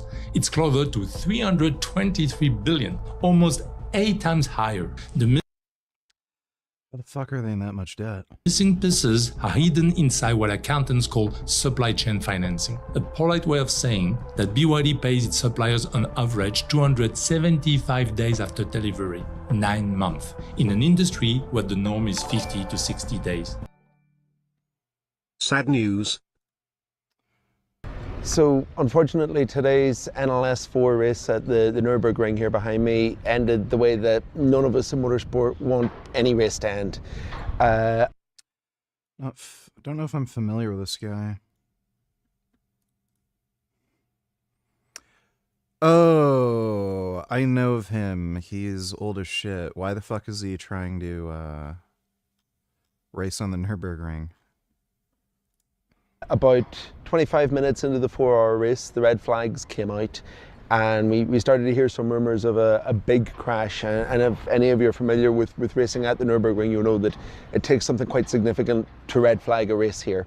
And we heard eventually that there'd been a 7-car crash out on the course and that emergency services were dealing with it. Unfortunately, about 3 hours after that happened, about 8 p.m. local time tonight, the media were called into a press conference in the media centre here at the circuit, where tragically the organisers informed us that Finnish driver Johan Meidikin had lost his life in the accident that had happened. There were 6 other drivers involved, all of whom have sustained non-life-threatening injuries, which at least is some good news to come from today's tragedy. But a terrible end to events here on the first of 2 days. Tomorrow's second race is still going to go ahead with a moment's silence beforehand. And that is crazy. A guy that fucking old would be racing on the Nürburgring. Like, that's kind of nuts. We'll see what happens tomorrow. Until then, the race joins the wider motorsport fraternity right now in wishing all the best and deepest condolences to Jora's team, his family and his friends. Yeah, like when you're that old, you don't have the constitution to withstand like hard crashes and shit. And you're like old, so your reaction time and everything's slower. That's kind of fucked though. Thanks for the donation, Lotta.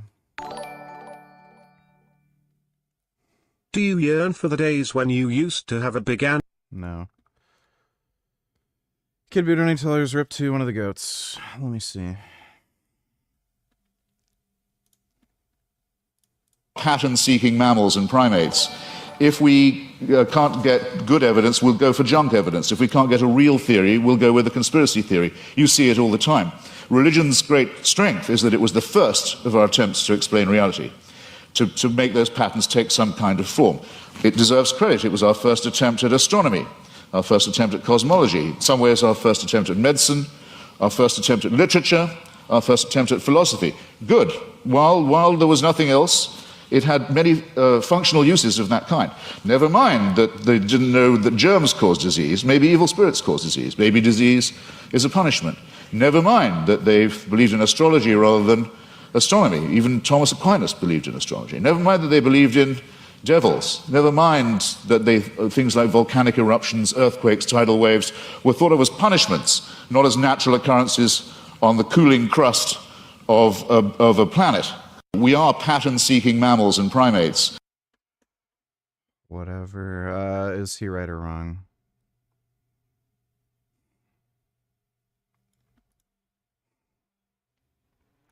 Young men is fake news. In reality, it's actually women that have become radicalized. Yeah. They're all becoming fucking communist whack jobs. It's not men. The same time we've seen women become a majority in media, HR and universities is the same time we saw the rise of cancel culture. And data's literally proven that women are significantly less tolerant to their political opponents than men are. This is why you never see women try to debate you in politics. All they do is try to socially ostracize you and cancel you. So the system's lying about this idea of male radicalization. It's actually the complete opposite. The radicalized... Yeah, it's totally true. Women are just becoming communist fucking whack jobs, and it's because it's for a variety of reasons, but like, you know, TikTok, fucking social media, and they just eat it up. They love the communist fascist bullshit. So yeah, it's primarily women that are getting radicalized by nonsense. Thanks for that donation, Kid Boo. No. Technically, those unpaid invoices are debt, except they don't show up on the balance sheet. BYD is using its own suppliers as an unpaid bank, and the scale of it now rivals what Evergrande was doing in real estate right before the world scene collapse. There's another practice nobody in China talks about openly, but everyone in the industry knows exists. It's called zero-mileage used cars. The mechanism is simple and ugly. At the end of each month, when sales targets are due, BYD dealerships registered thousands of brand new cars in the name of shell companies they control, then immediately resell them on the second-hand market as used 0 kilometers. On paper, those cars count as new car sales. In reality, no real customer ever bought them. They end up parked in giant lots across China, sometimes for months. It's just fraud. Images from 2024 show rows of BYDs abandoned in fields, slowly rusting. A salesman in Guangzhou admitted anonymously that at the end of every month, he was told to register 200 or 300 cars under partner companies just to hit the numbers. Which raises an uncomfortable question. When BYD tells the world it sold 4.25 million vehicles last year, how many of those were actually sold to human beings? The quality problems have been piling up in parallel. In September 2024, BYD had to recall nearly 97,000 vehicles over a steering column defect that could cause short circuits and spontaneous fires. The biggest recall in the company's history. Well, does BYD use electronic steering?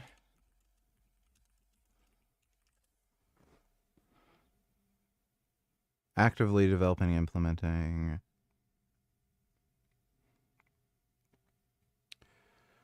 Do they have...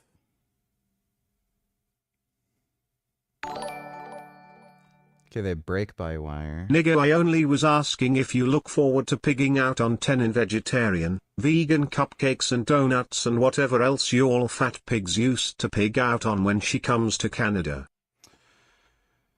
Well, you know, maybe here and there on special occasions and shit. But I've kept my diet more clean. Thanks for the donation, 21st. So right now it doesn't seem like they have steering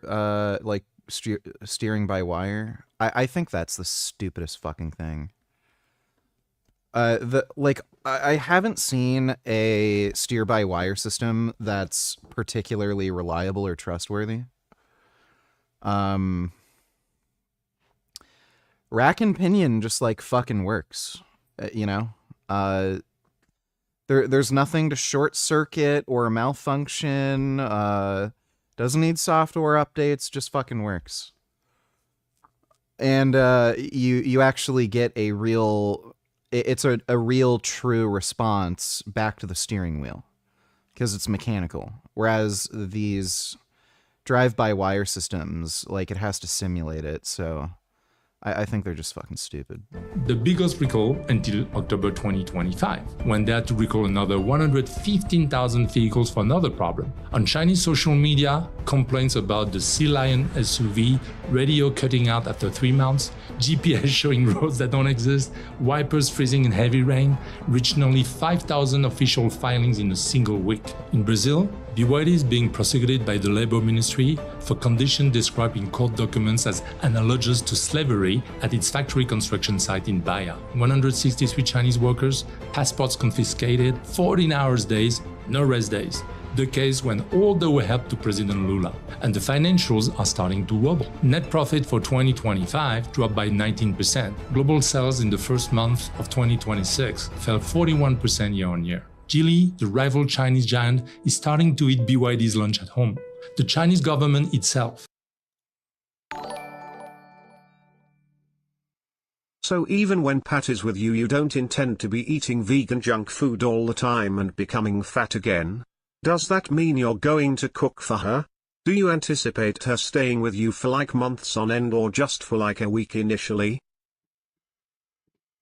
Our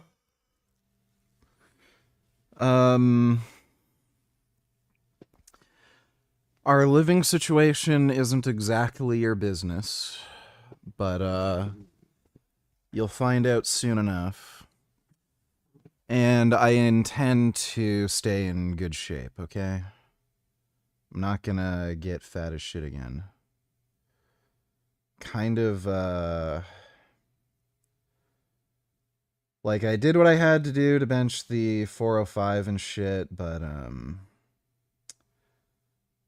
kinda don't want to have to deal with that crap again. I lost 70 fucking pounds in 3 months because I was done. So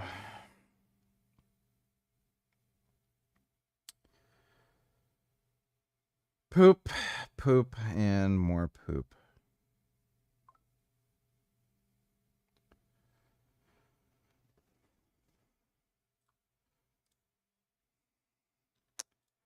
Yeah, this is what we're looking like right now. What's fucking sick is that I haven't actually lost body weight, but I've lost body fat. So with the steroids and growth hormone I'm on and the training and everything, I'm losing body fat, but not actually dropping weight. So I'm putting on muscle about as fast as I'm losing body fat. Getting absolutely fucking yacked. So I'm fucking digging that. The shoulders and traps are just looking crazier and crazier every fucking day. Thanks for the donation though, 21st. Issued a public warning late last year telling car makers that the price war they engage in isn't sustainable. Do you all in the comments remember when Richie used to order tons of fattening vegan food, like he'd start a stream and he'd have a huge catering-sized tray of sushi from 10N with fried sweet potato avocado rolls or just deep-fried tofu with broccoli, etc.? I don't know if I ever... Well, 10N doesn't really have deep-fried tofu. They had tempura that had broccoli. Their broccoli tempura was so fucking good, man. I find once you're kind of like used to eating a certain way, it's hard to stop. And like, you know, I had like a bunch of shit happening in the winter that kind of made me be like, fuck it, I'll just enjoy some junk. And for the first like week, I was kind of missing some of the junk food. You know, I wanted to kind of eat some potato chips, but now that I'm eating clean and everything, I'm just like dead set on just sticking to the grind set, eating clean. You know, I feel good, look good. Lifts are going up, looking more fucking jacked. And I always remember what's truly important in life.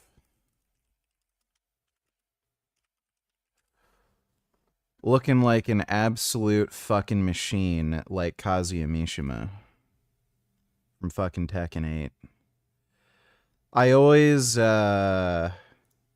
whenever I'm feeling kind of like, I don't really want to get up, I don't want to like eat my meal and stuff, I always like look at, you know, images like that and it's like, yeah, I fucking need that. I need to look like an absolute fucking killing machine. And then I get up, train, eat the food I need to eat, inject my steroids, and get back on the grind. Thanks for the donation, though, 21st. Understandable. When Beijing tells its own champions to calm down, you know something is off. None of this means BYD is about to collapse. My dick shrunk taking Anavar. Anavar does not make your dick shrink. If you were only taking Anavar without testosterone, you might have had a reduction in testosterone, which caused weaker erections, but your dick didn't shrink. Sorry, yeah, your favorite was fried imitation duck or some shit. You liked that greasy mock meat shit. You used to start a stream and literally every time you had some kind of junk food or pastries like a kid whose parents are careless obese diabetics.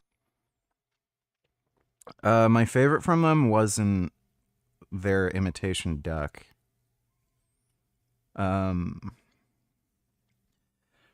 Probably their best mock meat is their imitation beef skewers. Those are really good. I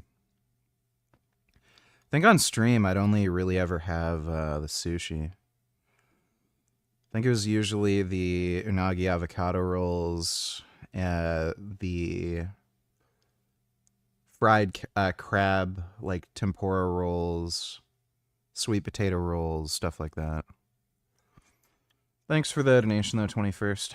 Perhaps tomorrow. The company is still massive, still profitable on paper, still selling more electric cars than anyone on the planet, but the cracks are real and the people point. Whatever you might think about all this, Beijing is already running the same playbook again in half a dozen other industries. If you want to know which industries are next on the list, you don't even have to guess. Beijing published it. It's called China's 15th five-year plan, and it names every sector the country intends. Yeah, they're going to go bankrupt. They're already not doing great. They're doing the same thing Russia's doing, where they're not allowing people to withdraw money from their bank accounts, which is not a good sign. So, yeah, that's communism for you. They're just gonna go fucking bankrupt.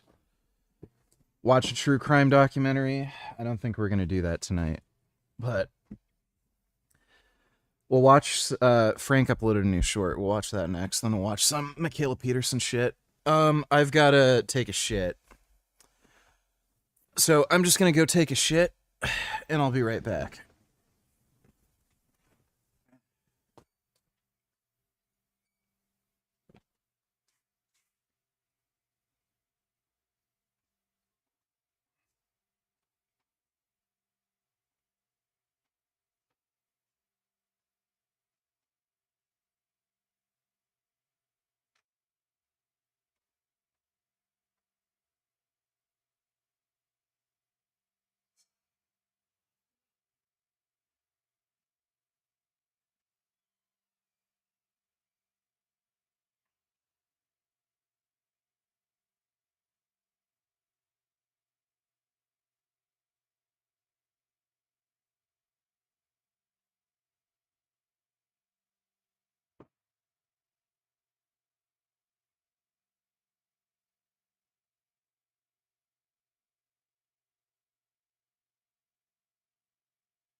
All right. The video update. Oh yeah, Frank.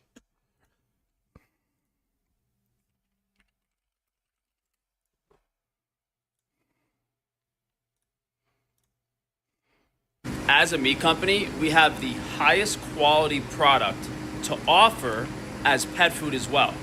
Not like all of these other companies, by just being a dog food company, they're implying that it's of lesser quality only for animal consumption. What we have is perfectly safe for you to eat, it's just a less desirable cut of the animal. You know, whether it's an organ meat or like a tougher, chewier piece of meat. So This guy sells shit I have never even heard of anybody eating. And then he's saying it's a less desirable cut of meat. Like, he sells literal garbage that nobody fucking eats. Like feet, tongue, hearts, spleens, like you name it.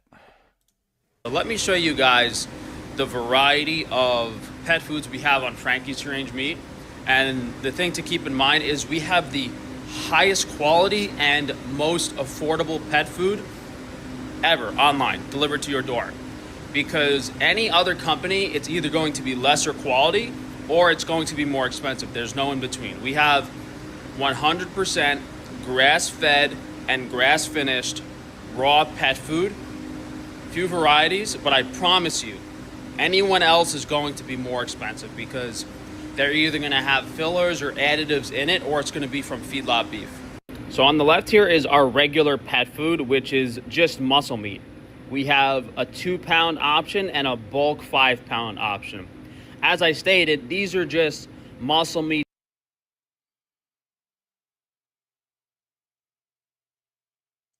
Holy shit.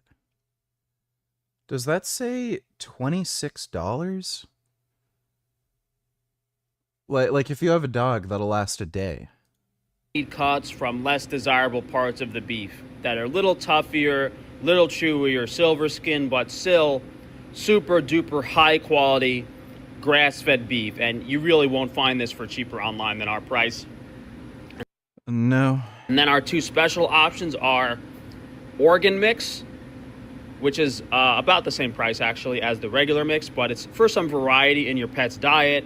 If you want to add more vitamins, sometimes a higher fat content. And we also have a premium pet food, which is a bit more expensive, which is the same as this, but we add a lot of egg yolks and some goat milk. So it's pretty sure that's not good. pretty much muscle meat, but like 10% egg yolk and 5% goat milk, which adds more vitamins, more minerals, more significantly, the really high healthy fatty acid content from the eggs. And most animals do want leaner cuts of meat, which is... Carnivorous animals generally eat very low amounts of fat because wild game is very lean. why all these other companies are so expensive. Now, if you could just throw a bunch of beef fat and organs and not care about the protein content, it would be a lot cheaper, but we're happy and excited that we can offer the highest quality at the lowest price. It's just a lot of people don't really know that we have this, and if they knew this price, that is so astronomically expensive, and what they're getting, they wouldn't be going to these boutique scamming pet food companies that are just ripping people off for... This is a ripoff. No one could afford to feed their pet this shit. It's just psychotic. On Dad's health, as well as a much longer portion of information about what he's suffering from, what a lot of people are suffering from, unfortunately, and what my experience with these issues was. These updates are not fun for me. They're really stressful, and I would have updated you guys sooner, but he's still been really sick, and he got worse over the last few months, and I'm 25 weeks pregnant, and I wasn't able to record anything without weeping the whole time until this week, apparently. And it stresses out my whole family to talk about it online, and there's no point in adding stress to an already stressful situation, except that because we're public, Dad in particular, it's also stressful not talking about it because then rumors get started, and then that's all people wonder about. So, here goes. Dad's been suffering from an old neurological injury that's more recently been causing akathisia. Akathisia is the worst thing I've ever seen anyone go through. That sounds dramatic, but it's true. We talked about it in 2020 and 2021 when he experienced it after clonazepam injured him. And I'll explain why it's an injury in a bit. Emendum dropped his 1,000th video.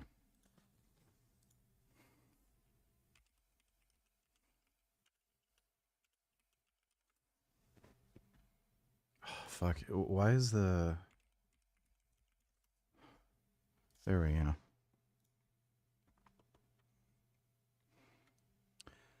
Holy fuck.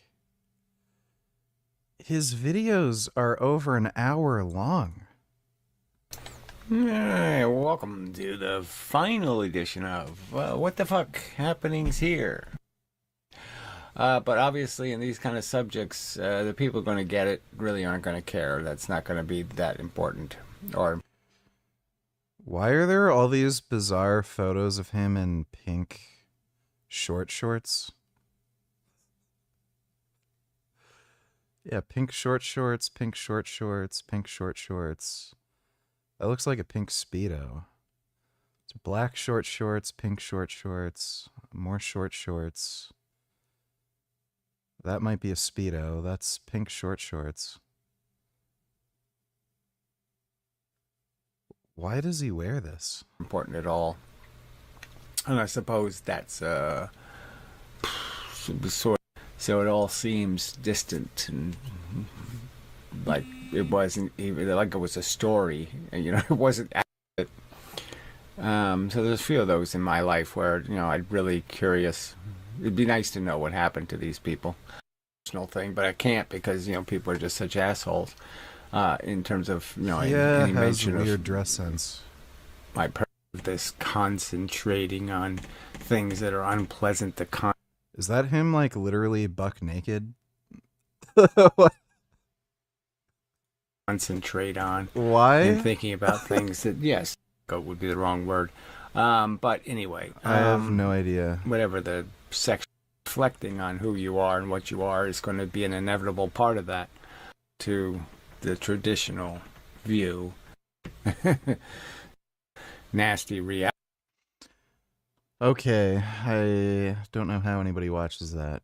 I had a very brief experience with akathisia with symptoms that were extremely horrifying, but not as severe as his when I went through antidepressant withdrawal from Lexapro. That was just over 10 years ago. And that experience, like the withdrawal period that was really severe, lasted 2.5 years for me where I was nearly disabled. This was kind of before I had a public thing going on. That's when I... Do you have a video talking about how to start bodybuilding? Not exactly. What I'd recommend is just start lifting. You're not going to be able to design your own program as a new lifter, so I would just follow a basic lifting program that you can just find online. I always recommend new lifters do starting strength. The reason for that is you learn how to become competent at basic barbell lifts. It's also not a ton of work that you have to do. Like, again, you're not going to be able to either physically handle or mentally handle, you know, like 2-hour gym sessions. So it just has you do 3 sets of 5 on some basic compound lifts. You don't spend a ton of time in the gym. It's not super high volume, which you really don't need as a new lifter. I would just say you don't need to do the power cleans. They do have power cleans in the program. You don't need to do those.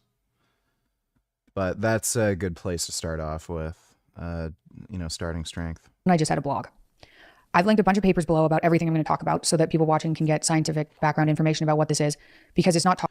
On his Draft Science channel, he was using his literal penis as a thumbnail. Okay, I don't know why he hasn't gotten banned, but that's weird. Talked about nearly enough for how catastrophic it is. In my opinion, psych med injuries and psych meds as a whole should be considered a national emergency, given 1 in 6 Americans, or possibly more depending on the stat, is on one of these medications, and long-term use appears to cause mitochondrial dysfunction that manifests as a neurological injury. I'll get into more of that in a bit too. Akathisia is a side effect that's way more common than people know, usually caused by psychiatric medications, although other medications can sometimes cause it. And so can sudden cessation from those medications. That's a huge trigger. So like suddenly stopping one of the medications that can also cause it. And sometimes people with Parkinson's can experience it too. It is intolerable discomfort that makes people want to crawl out of their skin. It's a neurological injury, really. A lot of people don't survive it, and there's no quick fix, although I'll go into how we've dealt with it before. Without videotaping me sobbing, and it seems like a bunch of my sadness this week has turned into anger, which is actually at least more enjoyable for me. But without posting a video of me sobbing, I don't know how to describe how bad it is in words, but I'm going to take a stab at it. You guys could look up videos of other people suffering with it if you want to. It's catastrophic. Before I get into it, let me be super clear. Dad has not been on a psych medication since January 2020. This recent flare-up of neurological symptoms wasn't due to new medications. That's partly why we had no idea what was going on for about 6 months. We went to specialists, obviously, and it was misdiagnosed repeatedly, which is super common.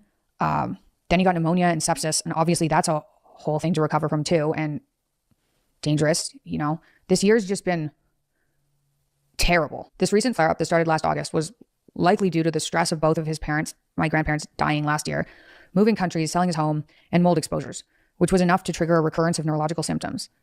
Like what he experienced in 2020, 2021, something we obviously didn't think was possible after 5.5 years away from these psych medications. But I've talked to psychiatrists who say they have patients that experience this. This has been unbelievably hard on my family. Every day for the last year has been hell. I haven't been posting podcasts regularly online because until a few days ago, I've cried every single day. My brother is stressed out. My mom is stressed. I mean, it's impacting so many people. And of course, my dad, you know. Mom's, thank goodness, such a strong person. And thank God for faith. If it weren't for my dad and our love for him and the strength of our family and how we've been through so many health problems, you almost adapt. Now, you don't because it's too awful. But like, we have got good communication skills and we're closer, if anything, now. Otherwise, this would have just crushed us. I've certainly been walking around in a state of panic for almost a year now. Pregnancy hormones definitely don't help that. And then to make matters worse, I don't even want to mention this really because I don't want to give it any attention, but some journalist online reached out to me trying to pin dad's symptoms on stem cell treatments, which is so dumb it's hard to fathom. And I responded, which was stupid. You should just never respond to a journalist, but I was like, hey, I really appreciate you looking into doctors, but like, that's not what's going on with dad. I'm going to talk about what's going on with dad. But it just isn't associated with stem cells. And he ignored me. And anyway, that kind of thing is annoying, obviously. So dad had stem cell IVs over the years a couple times to see if they can help with neurological pins and needles and pain and like sensitivities and things. And I had mentioned in one of my videos that last summer in June, he had a stem cell IV from a specialist. This is a specialist I don't know. He was like hooked up with him from one of his friends, a great specialist, but it's not someone I'm connected to. He stayed in a moldy hotel for that treatment and that brought back symptoms. It wasn't the stem cell IV. He's had This doesn't make any fucking sense. Why the fuck would he be staying in a moldy hotel when he's rich? So he's getting like this kind of weird, expensive stem cell therapy thing that's kind of reserved only for wealthy people. And then he stays in some shitty, moldy hotel? Like the story doesn't make any fucking sense. Hordes of those. And trying to link the stem cell IV in June to sepsis from pneumonia in October is insane. Anyway, sepsis happens within days of an infection. So not only are we dealing with missing my dad, pregnancy for me, taking care of him, and being really sad, but we also have to deal with morons on the internet. So that sucks. No, you don't. You're choosing to watch videos and read comments. Nobody has to deal with morons on the internet. Unless they're doxing you and showing up at your fucking house or something. But nobody has to deal with morons on the fucking internet unless they want to. The problem this year likely was that because we didn't know stress and mold exposure, stress really too, could re-trigger old neurological injuries. It was misdiagnosed a bunch, and then medications and supplements that were used by a few of the doctors in hospitals worsened symptoms. Enough that it got to the point where we were like, oh, we know what akathisia is. Oh no. So now that we know what it is and have proper doctors, it can be carefully healed again, like it has before. And it is. So thank God for that. It's just horrifying, and it's so infuriating that these sensitivities, this damage that can cause severe symptoms like this, can last for so long after stopping psych meds and then apparently be re-triggered. People online, this is another thing I'm frustrated about. If I come off as like frustrated in this, I apologize. Like I said, I've probably tried to channel. Oh no. Okay. I was like, I can do this without crying. I've probably tried to channel.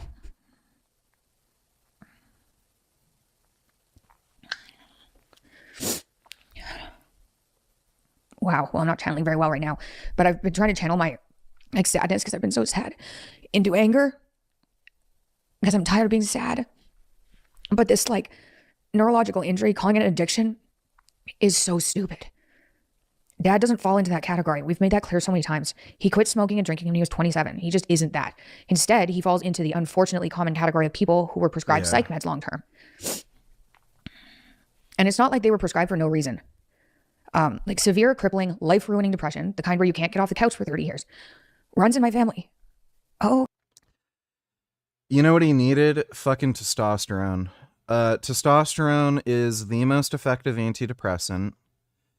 It works long-term, unlike these stupid antidepressant drugs that people often have to cycle through or go on and off.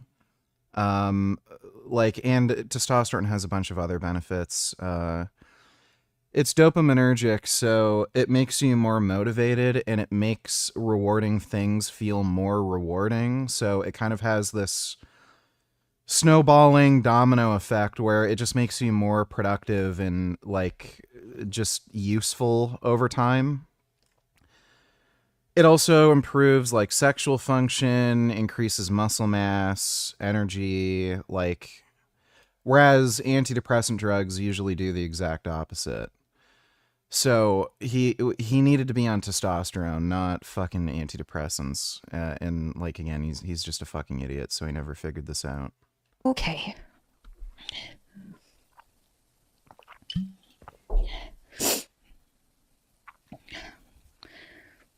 It's not the kind of depression you can normally diet and exercise away. Like, people like to say that. They like to look at depressed people and go, why don't you eat better and exercise more? And it's like, I'm in hell. Like, you think that's going to help?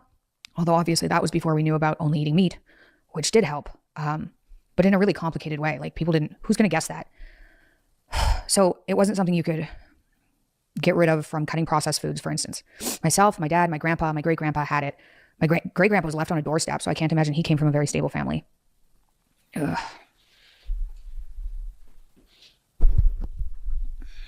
What a dork. Okay, I have a Kleenex now.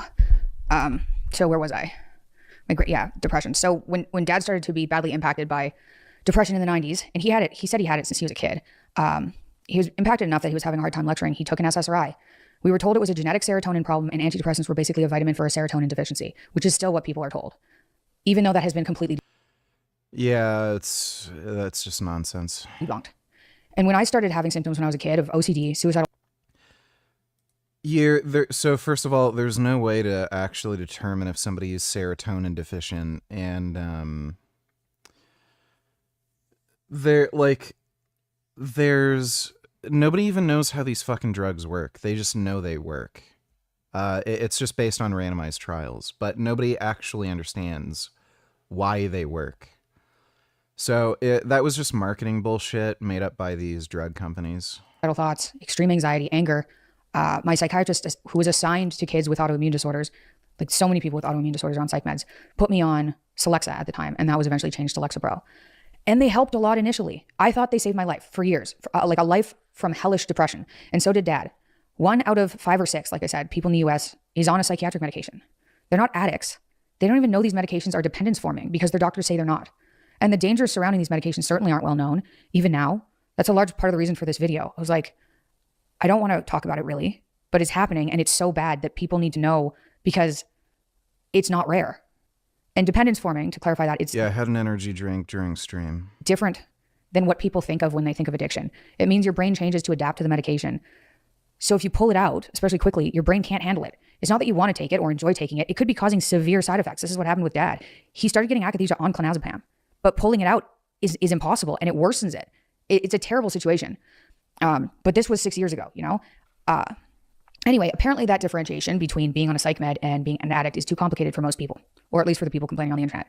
But I thought it should be addressed anyway. And I'm someone who honestly looks at classic addicts, say heroin, and thinks they must be suffering and it's a complicated issue and I feel bad for them and there's more to it, in my opinion, than someone who just took drugs and is an addict. I think there's likely physiological issues at play for classic addictions. But Dad's not in that category. So now I guess I can talk about what akathisia felt like to me And when dad recovers, he can talk about his experience if he wants to. For me, and I don't want to like get into details more than that really, because it's too hard on my family. And I don't want to. So my experience with akathisia, for me, it hit for the first time 2 weeks after I stopped Lexapro in 2015. After going on a ketogenic diet that I kind of randomly went on when I went on an elimination diet that just happened to be ketogenic, I cut out almost everything, like meat and vegetables. And that put my depression into remission. My depression went away. I could feel it go away one day, about 3 months into the diet. And I thought, I'm never going to take another pill again. And I stopped everything. That depression, even on the Lexapro, was so debilitating that when I started doing dietary intervention, testing it out and removing things, I focused on my arthritis, which was crippling. I had joints replaced from it because I thought that was the easier thing to fix.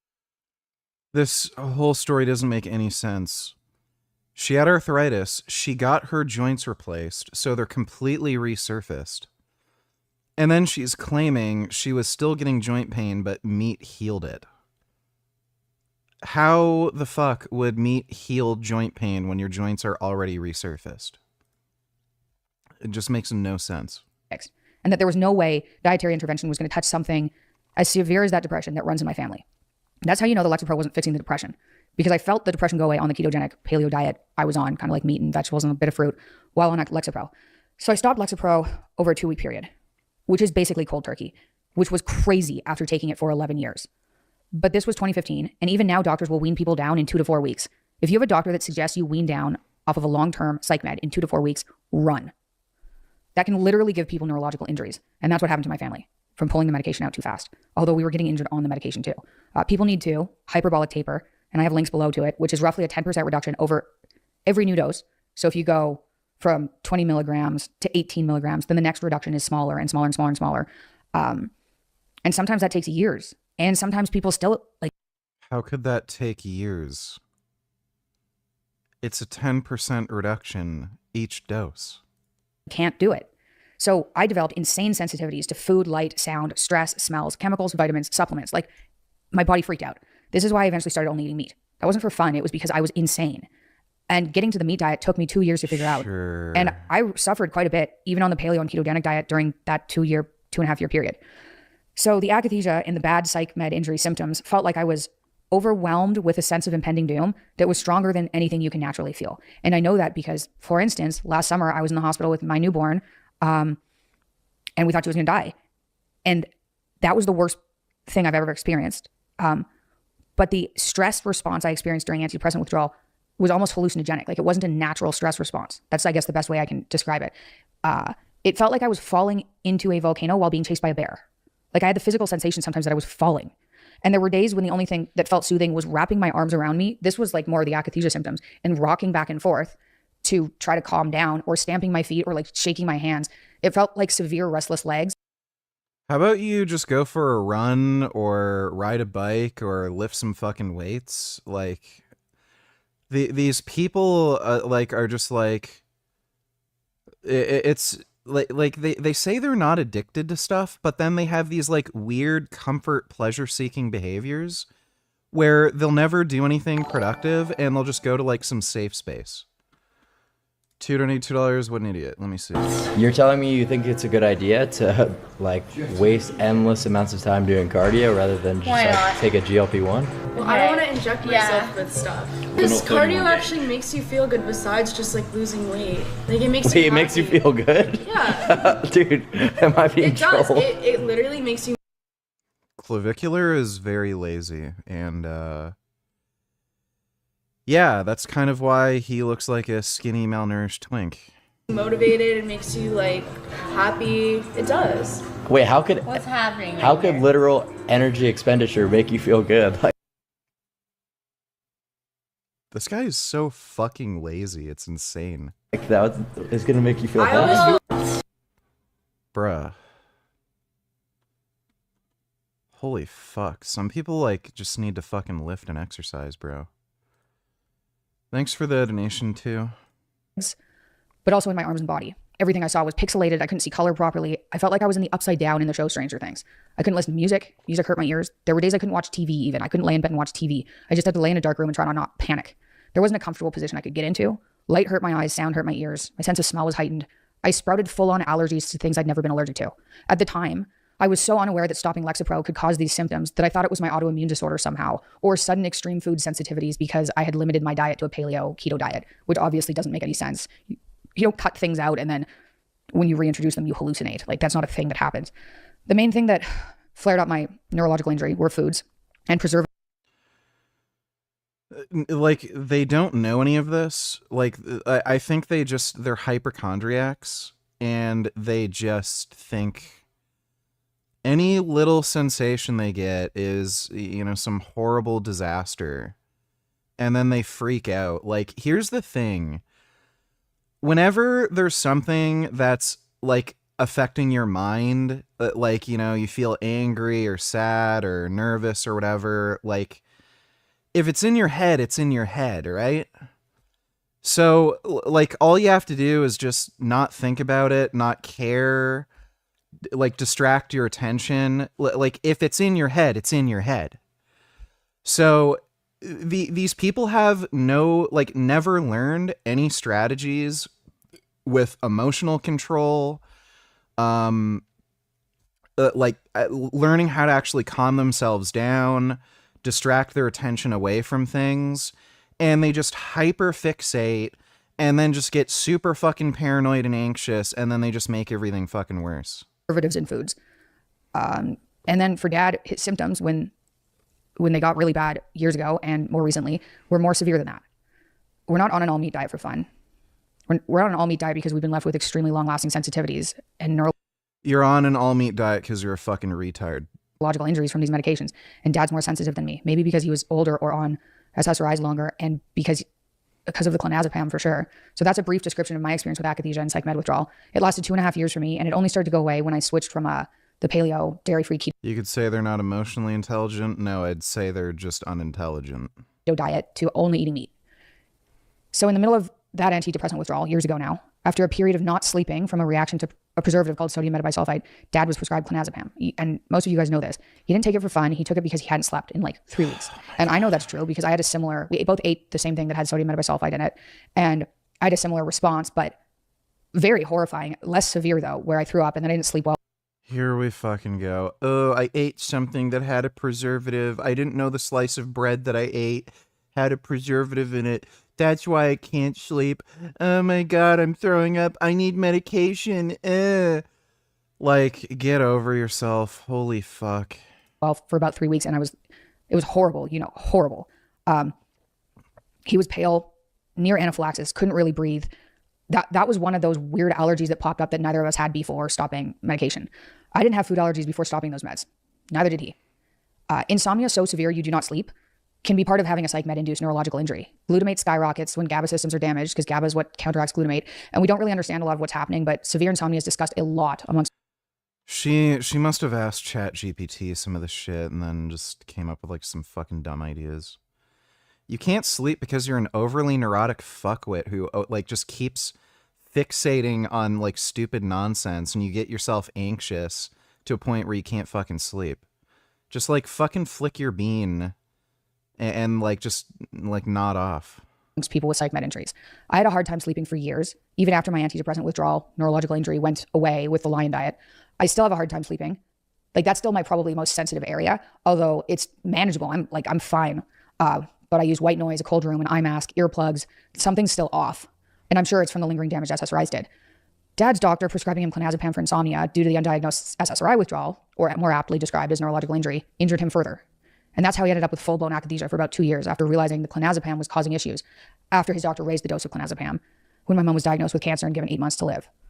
All this stuff sounds crazy dramatic, but over the last 6 years, I've talked to hundreds and read thousands of stories of people who experience injuries from psych medications that sound like that. And these aren't out of the ordinary for those people. I wouldn't go into all this detail, except I really do want you guys to understand that as horrible as this is, what's worse is this isn't rare.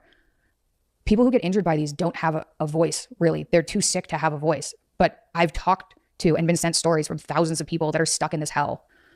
SSRI prescriptions and benzodiazepine prescriptions long-term are super common. And the majority of people who take them, especially long-term, have withdrawal or neurological injury from them. It's almost always misdiagnosed as recurrence of their symptoms because doctors will use the same words to describe it. And then these poor people end up on 2 or 3 more medications to stabilize their worsening mental illness when it's really neurological damage from the medications themselves. Most psychiatrists are completely inequipped to handle this. They don't even know about this. They certainly aren't taught about this in medical school. Most people don't know it exists. When it happens in families, like a lot of the time, these people are outcast because people can't understand why they're acting the way they're acting. And I'll be the first to say, when I first took a Celexa, it felt like it worked. I felt my shoulders drop. I felt like I could breathe again deeply. I stopped panicking. I stopped having suicidal thoughts, and my OCD disappeared. That was when I was 11, but I remember it vividly. And I remember how I felt like before I started taking them. But by the time I was 13, I was certainly still depressed. I stayed on them because I thought, oh my gosh, if this is how I feel with medication, imagine how bad it is without it. But what ended up happening is I got more and more mentally ill over the years, was diagnosed with bipolar type 2, had a seizure from Wellbutrin when that was added in, suffered from severe restless legs that was really intolerable, that I thought was part of having an autoimmune disorder or something. I didn't know it was. I was on Wellbutrin for a while. Is that the antipsychotic? Antidepressant, bupropion, NDRI. I don't know if... can you get fucking...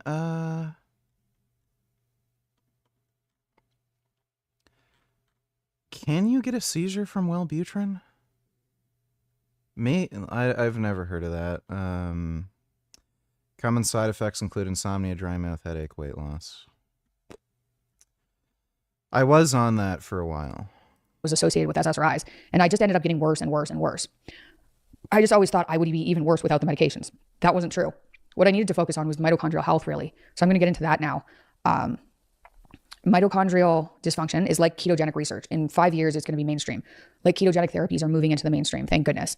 There's mounting evidence that dementia, Parkinson's, Alzheimer's, long COVID, and those weird chronic diseases that people get that are hard to treat and kind of fringe, but most definitely exist, like chronic fatigue, Lyme, POTS, MCAS, like those kind of things. That I heard you say you can't upload videos on YouTube cause they're too restrictive. Have you experimented with other platforms for uploading? Rumble, Kick? Is Kick strictly a streaming platform, or are you allowed to upload videos? I thought it was strictly streaming. I can upload videos to YouTube. It's just, I've had such a long history of getting videos demonetized and shit. I am gonna start uploading to YouTube. I'm gonna make some videos very soon, probably starting the day after tomorrow. Thanks for the donation, though, Richard. That have this large array of seemingly unrelated symptoms that include things like chronic fatigue, depression, brain fog, anxiety, chronic pain, lightheadedness, weird chemical and food sensitivities are due to mitochondrial dysfunction, because that impacts your whole body and your brain. 10% of us by weight are mitochondria. So when I talk about neurological injuries, what I'm talking about is mitochondrial dysfunction that manifests like a neurological injury. This is pretty cutting edge research, and I've linked papers below so people can read more about it. In the previous kind of announcement videos, I talked about how whatever was going on with Dad had been diagnosed as SIRS. That's still true. He definitely has SIRS. Otherwise, the mold exposures he experienced wouldn't have caused neurological symptoms. That's chronic inflammatory response syndrome, and is almost like mold-induced illness. I think that the genetic predisposition to mold illness is likely what caused the severe mental illness that ran in my family that was then treated with medication. I talk about how mold exposure caused her family's mental illness for several generations. What a fucking dumb, like, just, again, hypochondriac. how it felt spiritual, and it does. It's been hellish. I know, like, other people going through really stressful periods with sick families, like, know what those periods of time are like, and like, it's hellish. My daughter last summer was hospitalized the same day as my dad. That seems odd. There's a biological basis for what's going on with Dad, and we finally know what it is, but I do think there's a spiritual element, or is. I'd also say if mentally ill, desperate people are given medication that's supposed to ease their suffering that ends up nearly killing them when they stop, or even while they're on it, and then they can't stop, I would say that's evil.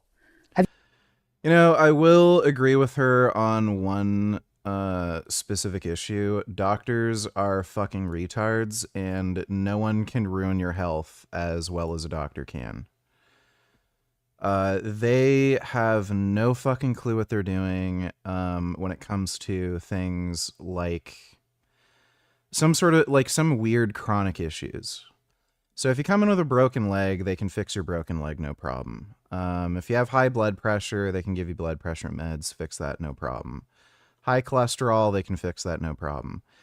if you come in saying that you have like weird fucking digestive symptoms, or you like, I don't know, you have some weird sensitivity to certain things and it's giving you like fucking headaches or something, they have no fucking idea how to fucking help you, and they oftentimes end up barking up the wrong tree. They'll just make a bunch of like assumptions that are based off like false premises or something, and then give you medications that aren't ideal to even treat it or make it worse. And then like they'll just continually fuck you up more and more and more.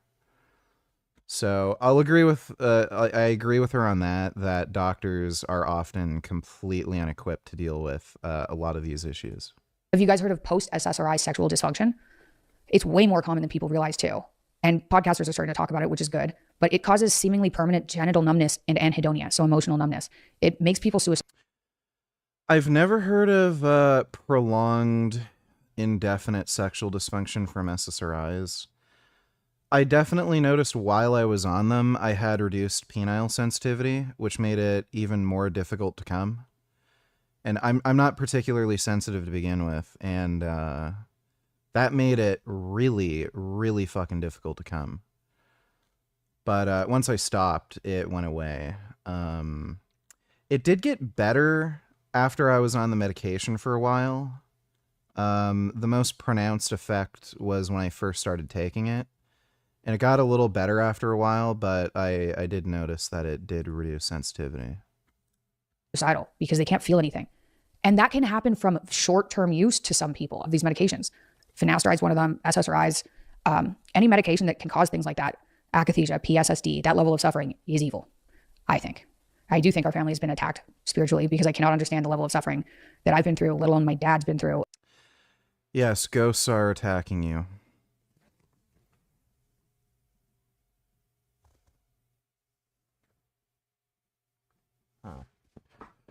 And my whole family, without it making more sense through a spiritual lens. Oh, thank God I'm a Christian. Anyway, away from the spiritual part. So the association between CIRS, chronic inflammatory response syndrome, or basically mold-induced illness, ketogenic diets, like the carnivore diet, and psych med-induced neurological injury. Carnivore diet is not a ketogenic diet. How do they connect together? Mitochondria.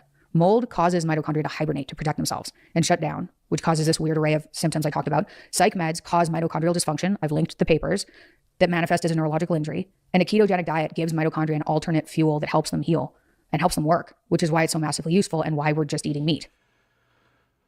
Oh boy. A bunch of silly, stupid, nonsensical horseshit. What's funny is saturated fat causes mitochondrial dysfunction. That's a well-established fact that a lot of researchers think plays a role in the development of type 2 diabetes. So she's recommending a diet that's high in saturated fat that causes mitochondrial dysfunction, and then she's saying the carnivore diet helps mitochondrial dysfunction. I'm going to put this video out. People are going to tell me I'm reaching, but this is now well-established research. Mitochondrial dysfunction research is blowing up right now. I'm going to talk about it more on my podcast.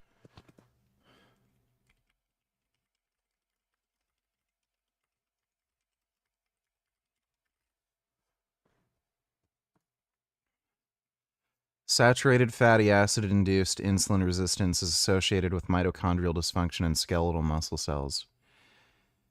Increased plasma levels of free fatty acids occur in states of insulin resistance such as obesity, type 2 diabetes. These high levels of plasma FFAs are proposed to play an important role for the development of insulin resistance, blah, blah,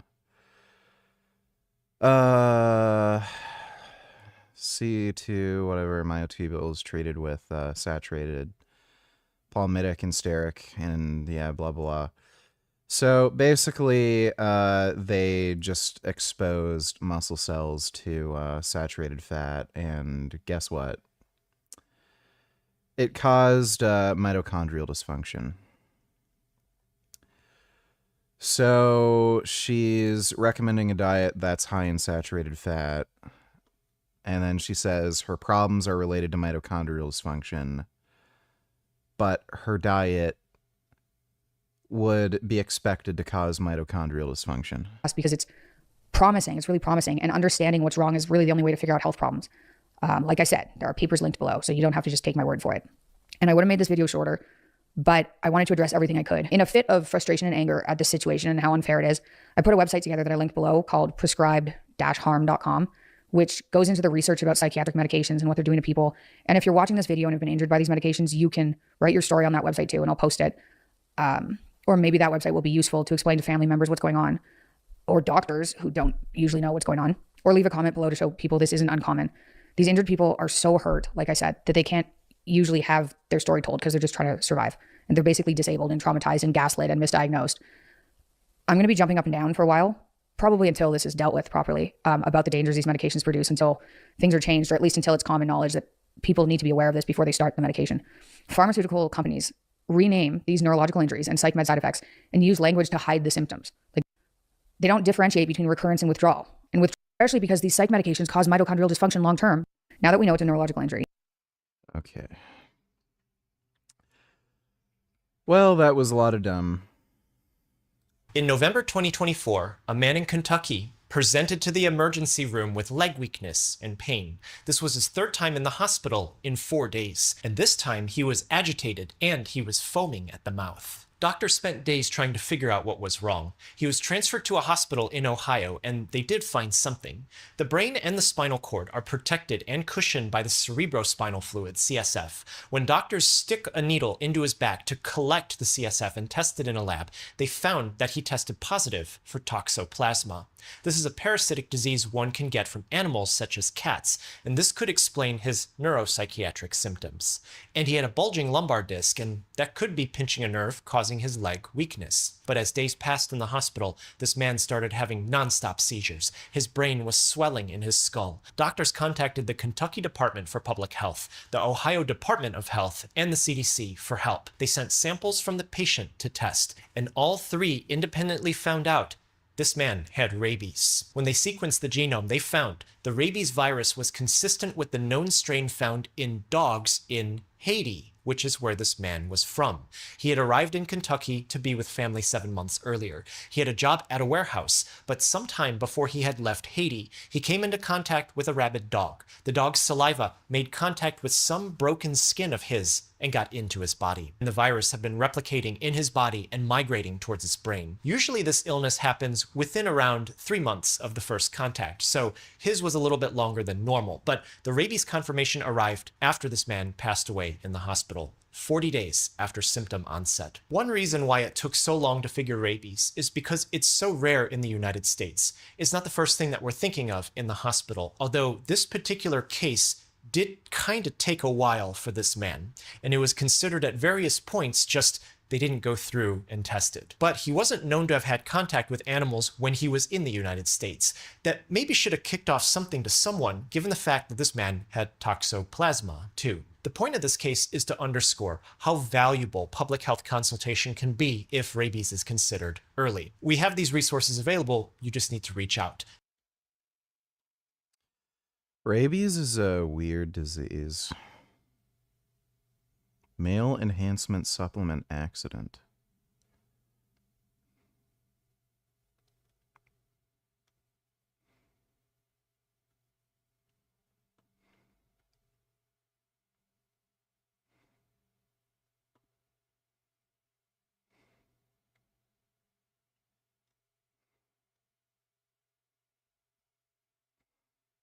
In 2019, a 57-year-old man presented to the emergency room sweaty and agitated. His wife thought he was just hungry. When he ate lunch, he stopped sweating, and he was happy. But 3 hours later, he'd start sweating again, and he got angry for no reason. 12 hours later, he was confused before his wife found him knocked out on the bathroom floor, face down. A blood test found that this man had hypoglycemia. Hypo meaning low, glyce from glucose referring to sugar, and emia meaning presence in blood.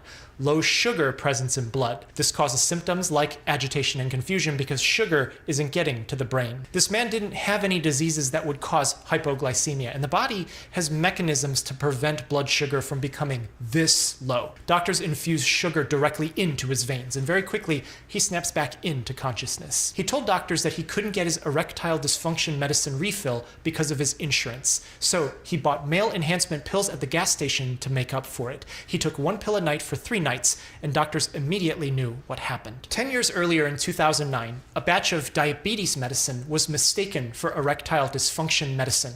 And given that male enhancement pills continuously get warned by the FDA for being adulterated with erectile dysfunction medicine, it looks like those gas station pills that this man took was actually filled with diabetes. Why the fuck would they be diabetes medicine? Medicine mistaken by the manufacturer as erectile dysfunction medicine. This man gave doctors his pills to test, but very quickly state and federal agents were involved because 16 men in the same city presented to the emergency room with hypoglycemia, and they all took this exact same pill. And the laboratory confirmed they all contain the diabetes medicine glyburide, which is the same medicine that was in the counterfeit erectile dysfunction medicine 10 years earlier. So this isn't the first time that it's happened, and unfortunately, it probably won't be the last. That is bizarre. Why would they have these shitty, stupid male enhancement pills?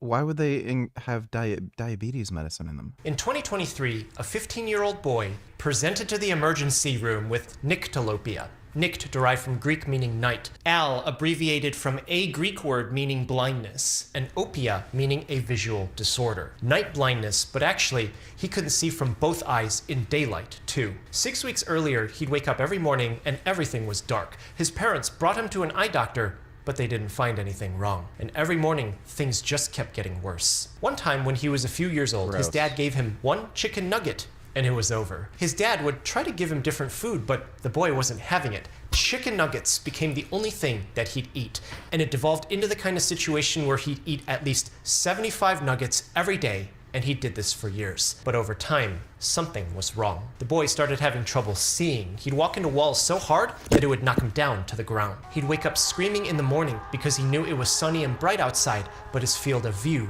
was completely dark. When doctors examined him, they didn't find anything wrong. His immune system wasn't overreacting. He didn't have any genetic abnormalities. They did a scan of his brain and didn't find anything wrong there. But a blood test showed that his blood took a little bit longer than normal to clot, but nothing really that bad. This is something that could be caused by a nutritional deficiency though. And so given the absence of any other abnormality, doctors tested it to see if he had any deficiencies, and they found.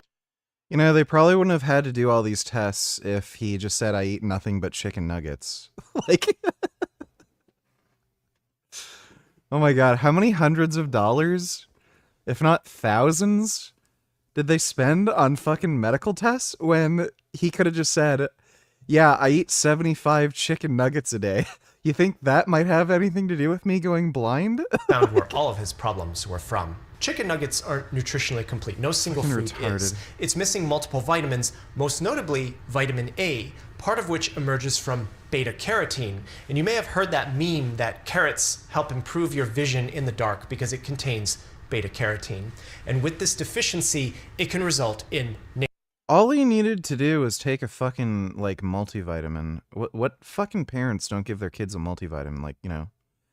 I had Flintstones vitamins when I was a kid. Nyctalopia. The chicken nuggets this boy was exclusively eating didn't have vitamin A. And given that the body doesn't make vitamin A on its own, and that he was 15 going through puberty and growing very fast, this micronutrient deficiency can result in permanent damage. And despite giving him vitamins and him finally eating different foods, that damage was done. His vision didn't improve. He was deemed legally blind and registered with the state. In I meant, like, this is what stupid people do. This is why we need eugenics. 2021, a 14-year-old boy presented to the emergency room disoriented. His mom, Karen, tells the admitting nurse that she found him face down on the living room floor. This boy didn't have a good relationship with his mom. He would scream at video games, and it would make her mad. He would slam doors, stomp his feet, and he'd go to the bathroom on the floor. Karen came across gummy melatonins. One evening, when she had trouble dealing with the noise, she emptied a whole bottle into a bag of gummy candies. She gave a second thought to this. She felt bad and decided to remove the melatonins. But because they looked so similar, she mistakenly picked out all the candy instead and left the melatonins in. And one day, when the boy was playing games and eating candy, he finished the entire bag, all 180 gummy melatonins. He started feeling dizzy and lightheaded. Karen was happy that her son was quieter than normal. She just couldn't remember what it was like to finally have some peace and quiet around the house. But she didn't realize that he ate all 180 gummy melatonins until she looked at the candy bag and found it empty. As she finds her son knocked out on the floor, she panics, knowing that all of this is her fault, and she calls for 911, and he's brought to the emergency room. Doctors find that this boy was somnolent. This makes sense because melatonin is a hormone released in the brain in response to an absence of light.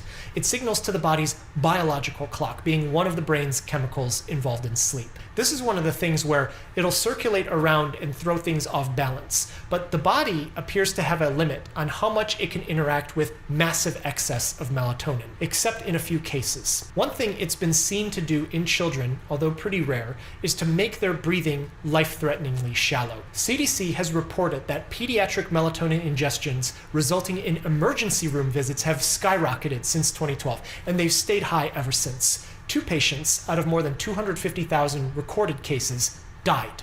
One was associated with intentional medication misuse. One was unknown, but for sure they did in fact ingest a large amount of melatonin. In adults, if you use too much melatonin all the time, depending on you, it might work great at first. And if you need to change it afterwards, don't be surprised because your body responds to it over time. But don't put your kids at risk. Keep it separated and out of reach for them. If they don't need it, don't give it to them. And the boy was watched in the hospital, and he eventually woke up, maybe a little bit groggy, but he was able to make. Weird. It's funny how, like, stupid people do all this shit.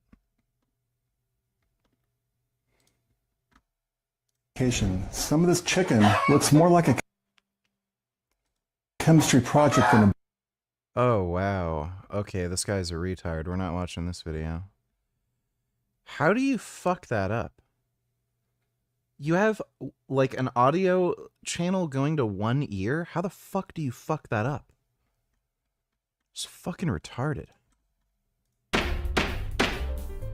Johnny Somali's detention time in Korea may double as his victim, Bong Bong, is ready to drop an appeal. We're going to get into that today on The Legal Mindset. We teach you to be your own judge. I'm Andrew Esquire, American attorney. This is a Fast Facts video, the quick and dirty version of the latest in legal news. So, as you guys know, Johnny Somali Ramzi Khalid Ismail, the Cabbage Boy, was found guilty on all charges in Seoul, South Korea, and sentenced to 6 months in prison with labor. He also received an additional 20 days of detention on top of that, and he has 5 years of offender status and also had his phones permanently confiscated. Now, we have been calling for and pushing for an appeal, and the prosecution has 7 days from that verdict, from that sentencing, to actually pursue an appeal and ask for a longer sentence. There's now 5 days remaining, and we have some big news as we come towards and up to that deadline. But before I get into that news, make sure you guys have got your cabbage plushies. They are still available now. You can get them at the link in the description and the link in the pinned comments. They are super soft, super cute, and they absolutely enrage Cabbage Boy, Ramzi Khalid Ismail, Johnny Somali. So get your cabbages now. All right. So Somali's victim, Bong Bong, is indeed the one that is turning the tables on him. And for those that don't know, Bong Bong, who she goes by Bong Bong IRL, is a streamer, and she's one of the streamers that interacted with Johnny Somali when he was first in Korea. And that was a point at which we didn't know how Johnny Somali was going to go, what type of content he was going to make, because Johnny Somali oscillates. He goes between making wildly offensive content to actually making pretty tame, chill content. So there's points at which in Johnny Somali's career where he actually tried to be a normal human being and tried to actually make kind of okay, all right, just perfectly fine, non-offensive IRL content. And there was a point at which when he interacted with Bong Bong IRL, they made pretty decent content. There was nothing crazy or offensive about it. But the problem is that he took scenes like this, scenes where they were just together hanging out, and transformed them into sexual deepfakes. He did this with multiple footage and scenes with her and showed those on his live streams. And we have one example here where he claims she is his girlfriend. Look at this. Let me show you my girlfriend. You want to see my girlfriend? Look at this. I have a Korean girlfriend. I don't know why you guys want to attack me. Even I have a Korean girlfriend. She's a streamer. Bong Bong IRL. This is my girlfriend. I have a girlfriend. This is my girlfriend. Bong Bong IRL. I have a Korean girlfriend. Why are you attacking me? And this, you know, I'm surprised nobody like just took a baseball bat and broke this guy's fucking legs. He's just so fucking irritating.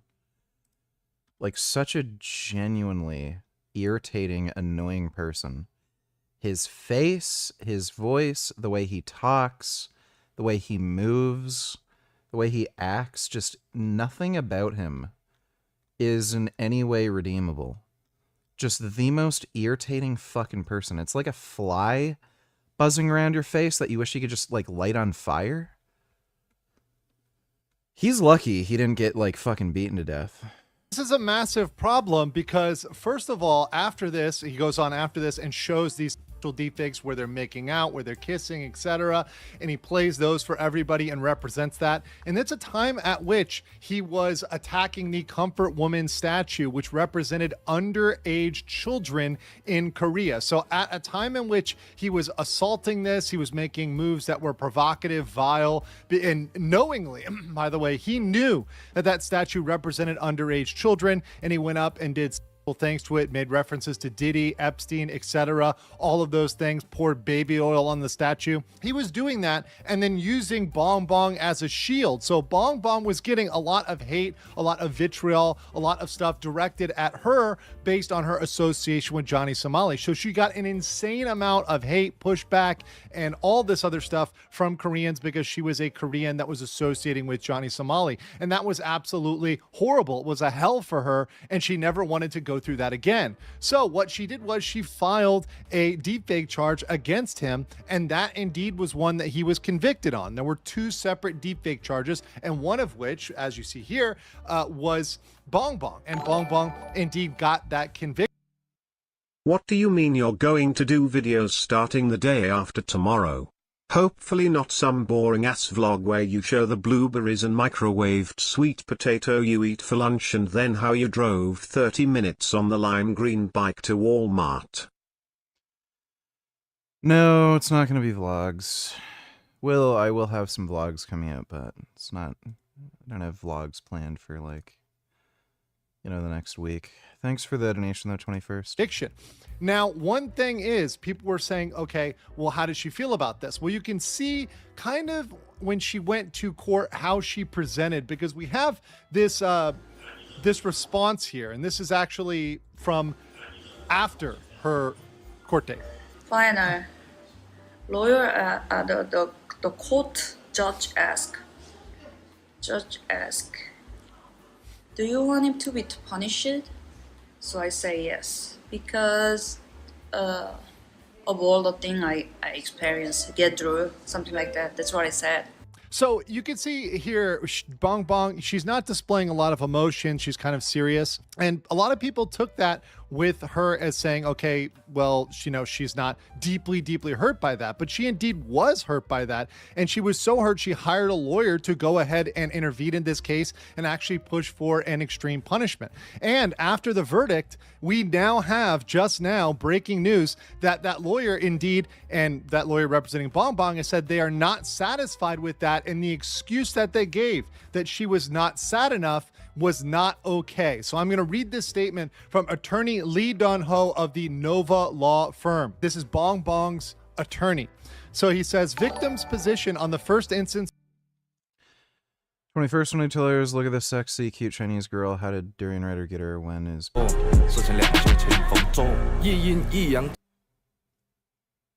Oh, a cat. Oh my goodness. Oh, she's brushing the cat. That's nice.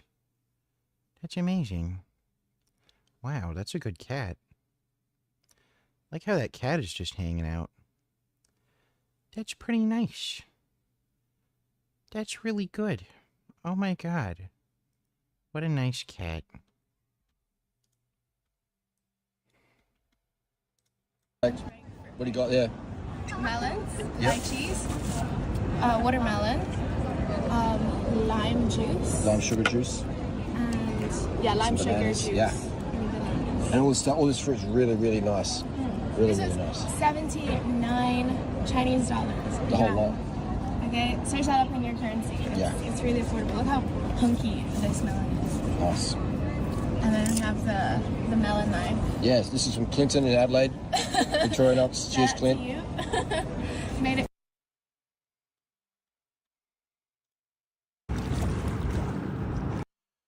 It'd be cool just wandering around doing stuff all day, but I also don't want to be homeless. Oh, there's a dog in the background. Oh, wow, that's a happy dog. Wow, that's a good happy dog.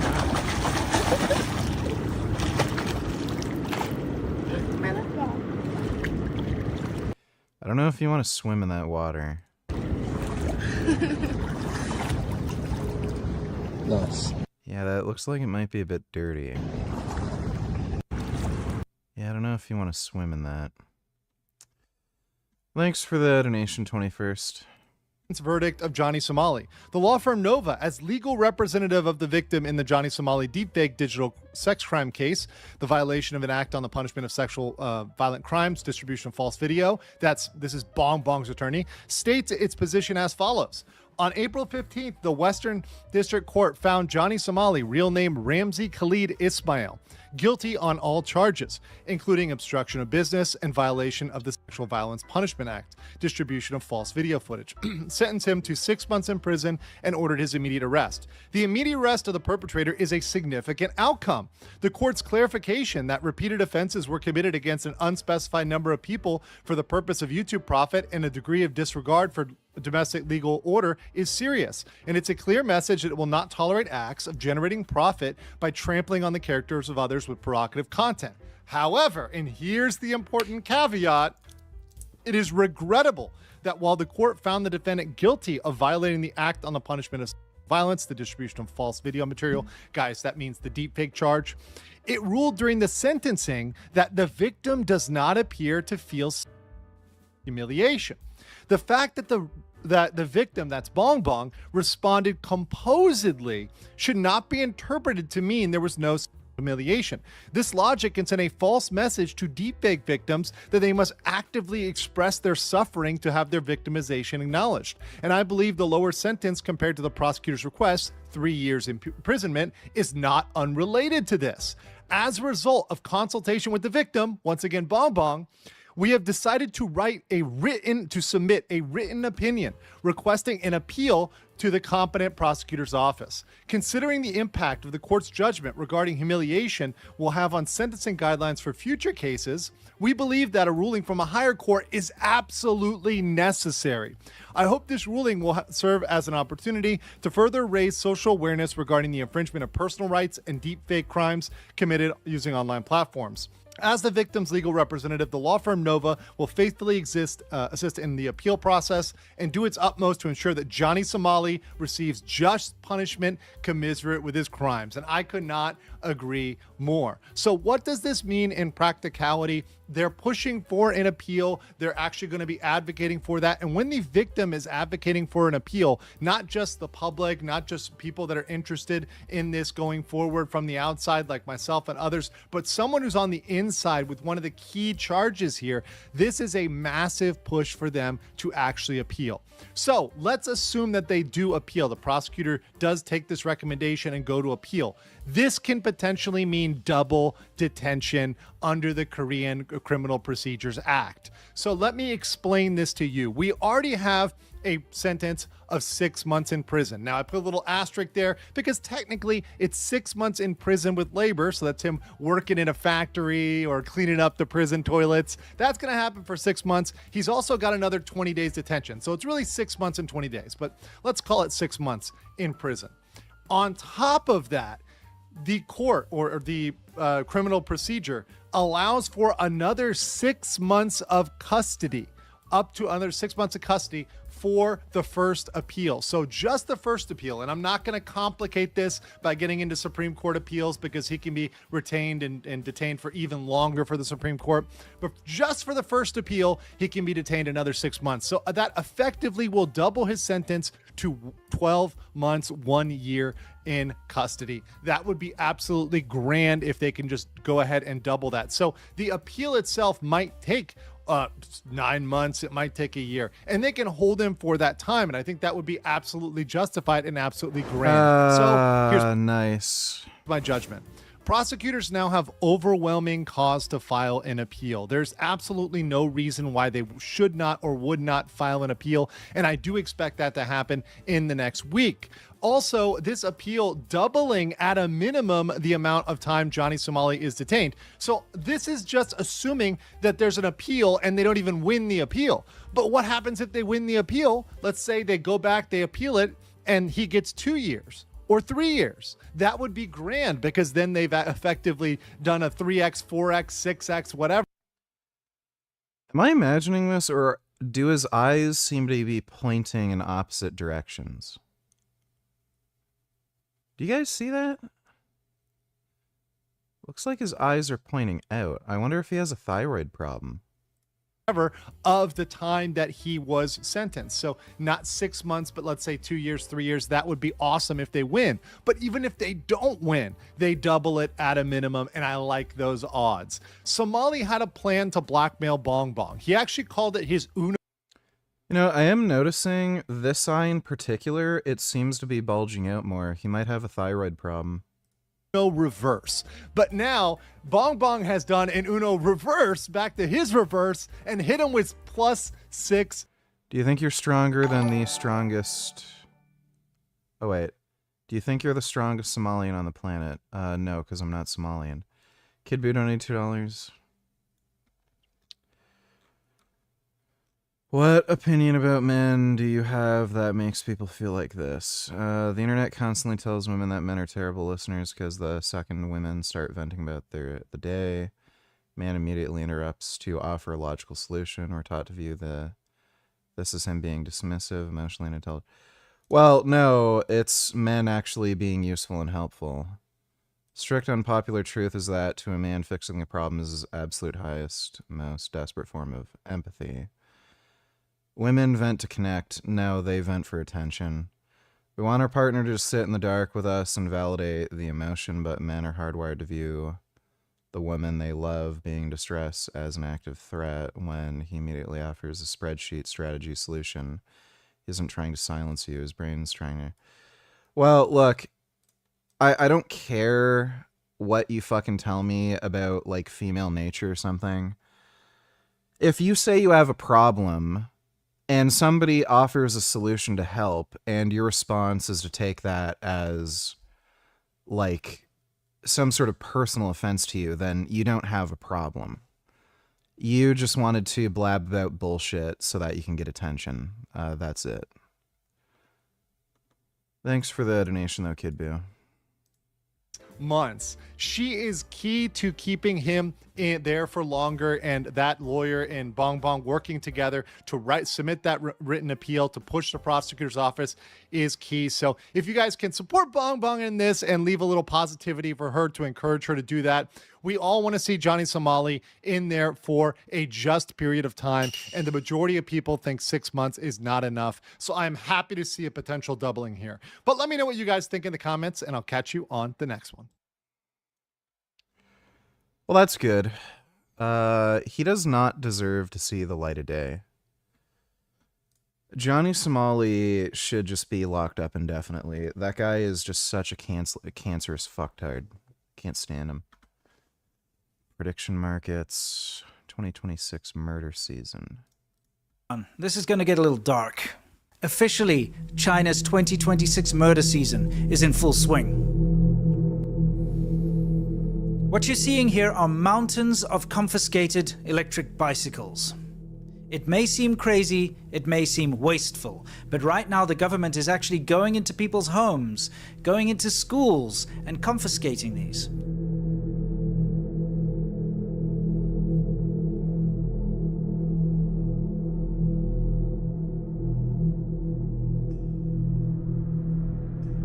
Putting them on the back of trucks and driving them out to these big fields where they're dumped, either sold abroad to places in Africa or quite often just left to rot.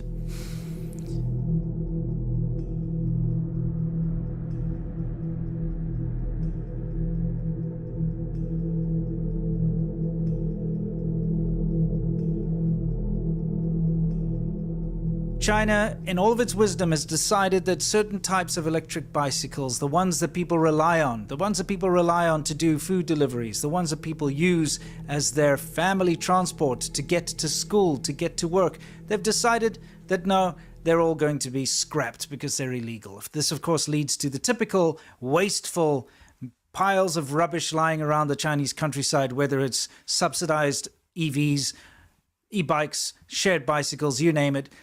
When they decide they're going to change something up, they just do it. And they've been doing it en masse. Huge crowds of police at intersections, huge crowds of police raiding schools, raiding businesses, and of course, raiding people's homes, stealing e-bikes. Because you know what? They were legal to buy. They were legal to manufacture. But all of a sudden, they're just illegal to own. So why am I talking about e-bikes? Well, this is a prime example of what leads to what are called revenge against society attacks. When the government in China decides that they're going to change a policy or implement something, they do not consult the public. There is no option for the public to protest against this. I mean, if you've spent probably half a year's salary on an electric bicycle, something that is absolutely essential to your daily life because you cannot afford a car or you cannot afford or have access to public transport, and the government decides that they're just going to take it away, there's nothing you can do. They're not giving you any compensation. They're stealing it from you. So you can try and protest, but if you try to protest in China, they will literally disappear you, or they will arrest you, or they will come and stop you, and any trace of you actually protesting, holding up a sign or making a scene will be deleted off the internet. You are quite literally disappeared, both digitally and in the real world too. You can't go and complain to the government because there is a way to do it. Go to Beijing and they've got a petitioning office, but nothing ever gets resolved. The thing is, even if you can afford to go to the petitions office in Beijing, it's not going to change their policies. They're not going to all of a sudden say, you know what, we're going to let you keep your electric bike that we've now deemed illegal because we just don't like these type because they're catching fire or because they're not meeting safety standards or whatever their reason is for it. Of course, the main reason is they don't like bikes. They think it makes the cities look dirty and poor and so on. There's lots of different reasons why they do this, but it doesn't matter what their reasons are. They decide overnight that they're going to change their policy. So stupid. Like, bikes are great. Most people don't need a car. You can fit a ton of stuff on a bike, like, you know, food, groceries, and everything. And they cause less traffic congestion. You can have way more traffic going through on a bike without causing congestion. I remember there was a study done, I think in Canada, where they determined if only 10% of cars would be replaced with motorcycles, it would end traffic congestion. So like, you know, these big, you know, miles-long pileups on the highway during high traffic, you know, like rush hour. So they're great. Bikes are great. So fucking gay. On it, and all of a sudden, you lose out. So what do you do in a situation like this? Nothing. That's the problem. There is no outlet. You cannot complain. You cannot protest. You cannot go and actually contact somebody in the government. You cannot contact the press to get them to come and do an interview with you. There's nothing you can do. You have to suck it up. Now, this electric bike situation is just but a drop in the bucket of the types of frustrations that people have to endure living in Chinese society. And unfortunately, it leads to these horrific revenge against society attacks, like this one that just happened in Guangxi last week, where a guy specifically targeted and rode over people on their bikes. Or how about the week before, when this BMW smashed into children and parents alike outside of a school in Jiangsu? Or how about the guy in the front-end loader that last month crashed into a crowded market in Beijing, killing over a dozen people, and who knows how many other people were injured. He literally took construction equipment and rammed over people that were there selling vegetables and meat and so on in the market, and of course pedestrians too. These big attacks, these big vehicular homicides, and of course there are mass stabbings and things like that too. I'm not going to get into that in this episode. But these revenge against society attacks are such a commonplace in China now that it seems like every week I'm seeing a new one. Gum Gum? Gum Gum? I'd have heard a cat meowing. If I wanted to, I could simply just show examples of these attacks and make an hour. The issue with bikes is that bikers break road rules more frequently and drive like they own the road. That's not true. Long video. We could sit here forever talking about all of them, like this one that happened in Fuzhou, or this one that happened outside of the #1 primary school in Beijing, or this one that happened in Nanjing. They're countless. They seem to be happening every day, and they're ramping up once again because officially China's 2026 murder season is in full swing. Now, before we get into the harsh realities of China's murder season, let's lighten the mood with a data broker rap. Deep within the corporate offices of a data broker, something is happening behind closed doors. We have a single focus.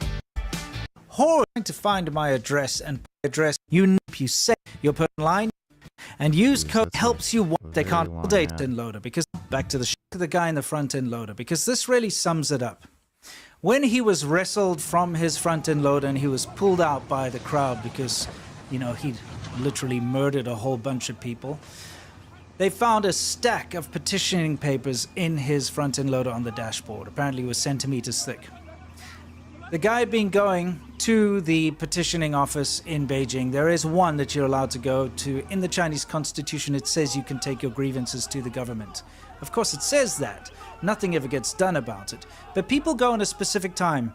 During the 2 sessions, there's a big government meeting that they hold. And so they go during that time because they know it's a sensitive time. And they feel as if they go there and try to cause a fuss during this sensitive time, that the government is more likely to try to hush them up by taking care of their problem. Of course, this isn't actually true.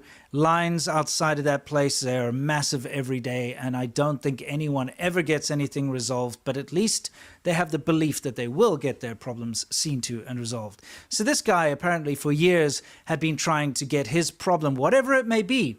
It could be something to do with his real estate investment that, you know, went south. It could be something to do with the land that he was on that he was forced off. It could be something to do with investment scams. You never know. There's so many issues in Chinese society that just aren't ever addressed. Because when people fall on hard times, the government ignores them. There are no social programs. There are no charities for people to go to when they're in dire straits. They have to rely on family. And family can't always help out. So this guy needed his problems taken care of, and for years apparently they weren't, and he'd been petitioning. So what do?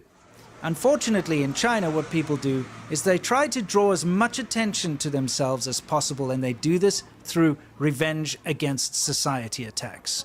And yeah, if they had guns, I'm sure you'd see a fuck ton of mass shootings in China. they take 2 forms usually. Number 1, mass vehicular homicides. This is something, like I said, happens almost on a daily basis at some points in the year. This is something that every single month in China, you will see videos, horrible videos of people plowing into pedestrians on the side of the road, plowing into crowded crosswalks, plowing into people on their bikes, and specifically plowing into children and parents outside of schools. Unfortunately, the second method of revenge against society is attacking young children at school or outside of their schools. And we've seen countless mass stabbings by middle-aged men who go into kindergartens, go into middle schools and just start indiscriminately attacking children. And that is because the worst thing you can do in China to get revenge against society is to kill children. And that is because children are people's social blanket. It's their social security. Wow. They actually have drills that they teach kids to, like, get away from mass stabbers.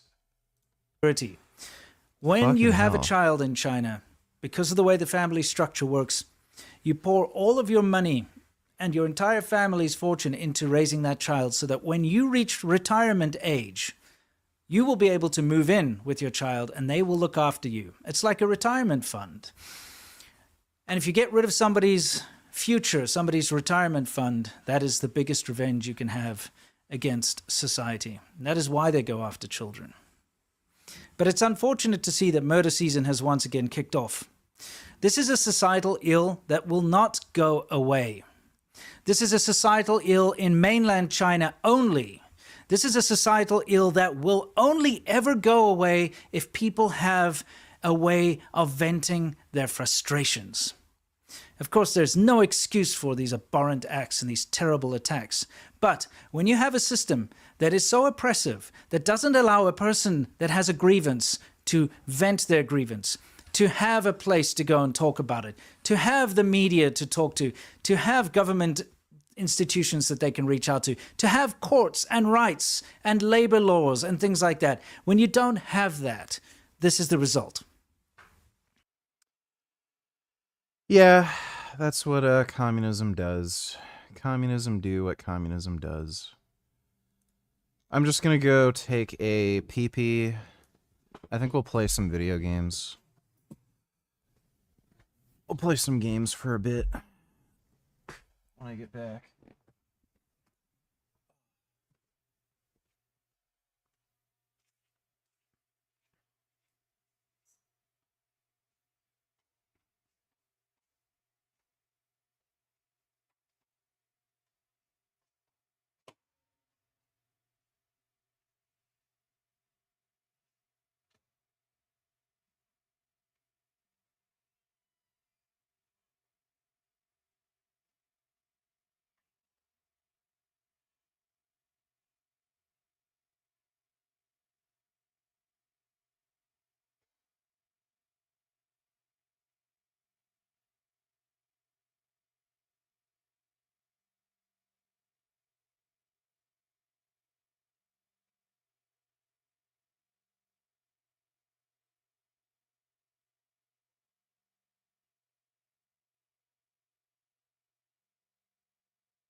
Do I smell like tofu?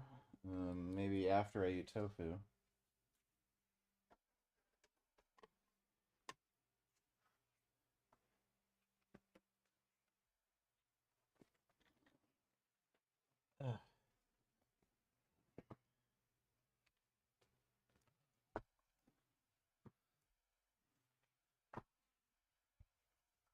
Tofu is really fucking awesome. I fucking love tofu. It's just some good shit.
think we had that fucked mission we were doing in Jack.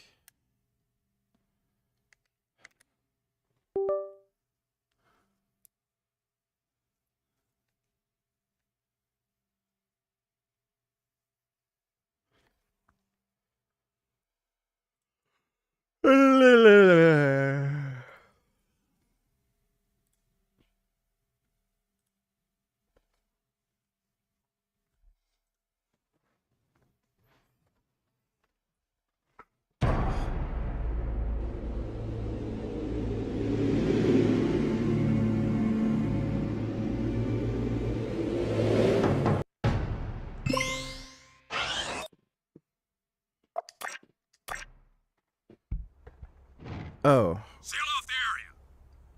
Weird. It didn't save the thing.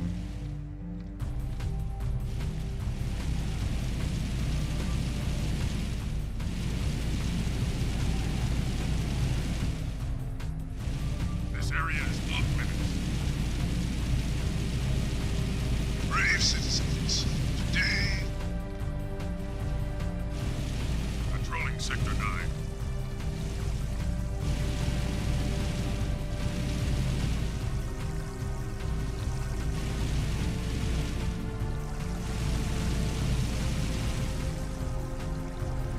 Be advised.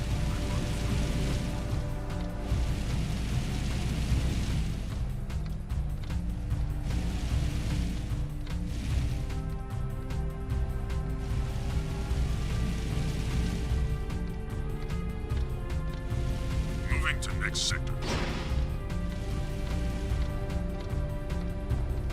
Yeah, it's the open goal version of Jack 2. I've got suspicious activity in this sector.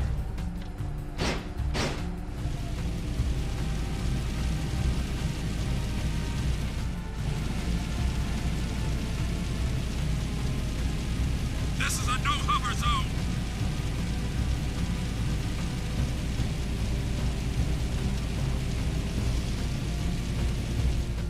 Yeah, I would have voted for Trump if I knew what I knew. Exiting city.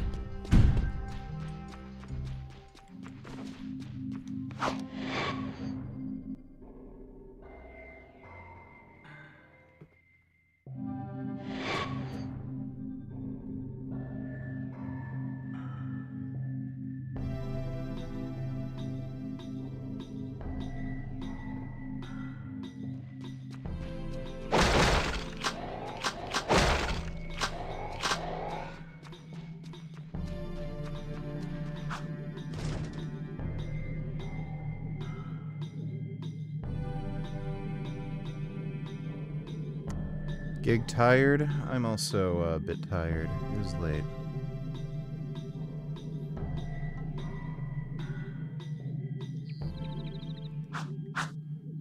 $30 metal hits to hunt down.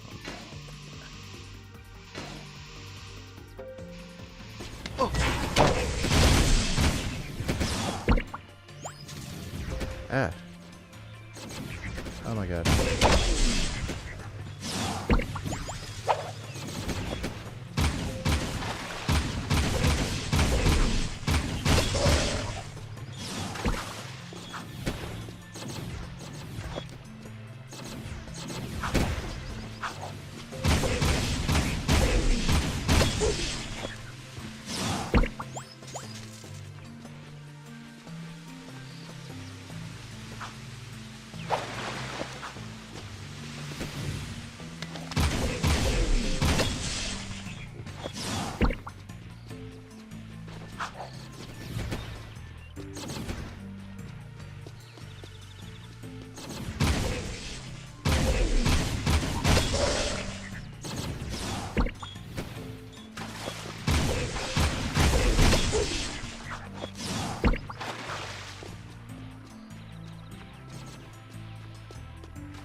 Yeah, the Democrats are all fucking communists. It's fucking crazy.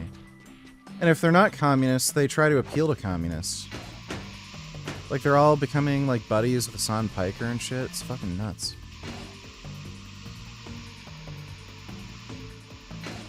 Who'd have fucking figured, that dumbass with the fucking brain problem would be the one to point it out.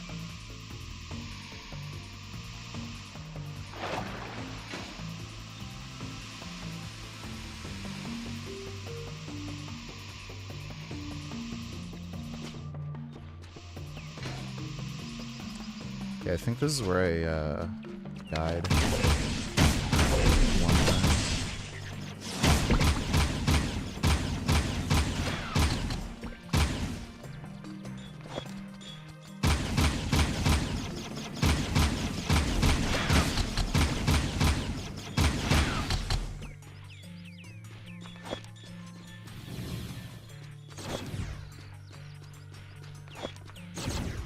Fuck, where the...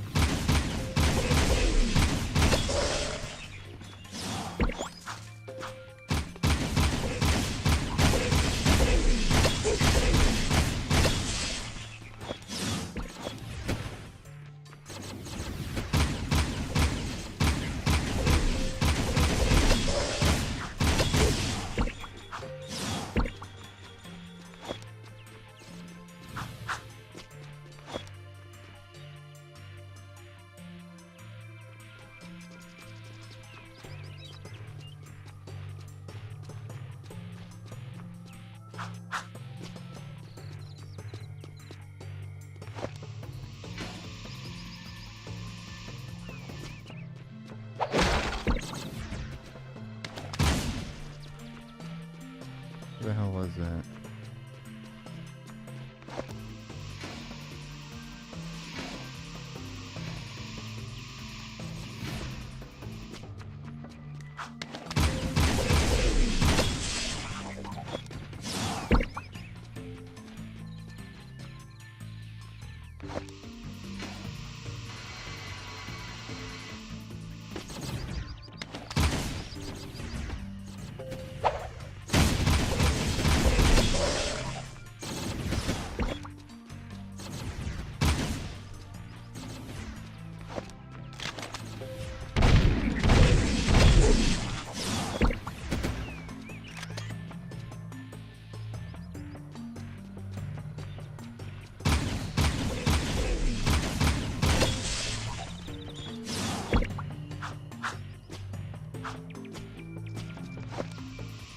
Just 7 more.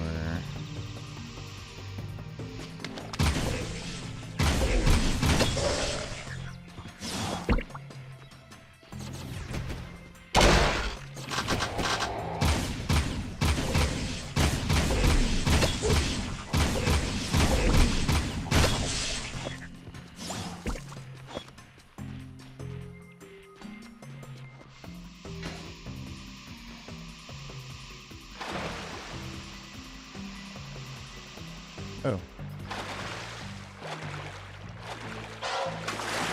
Oh my God.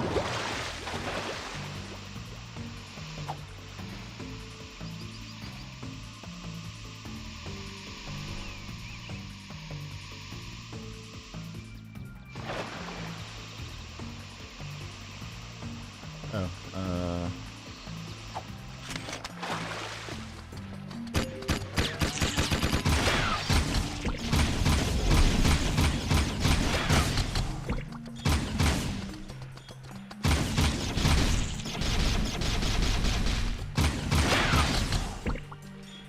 one more.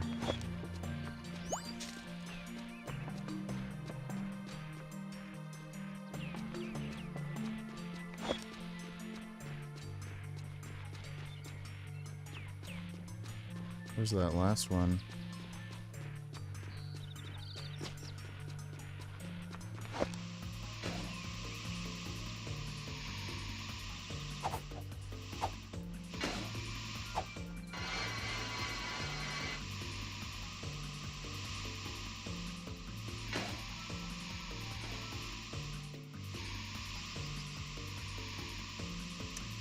Don't know if I missed one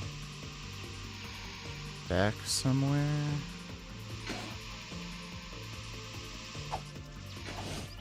Oh, there he is.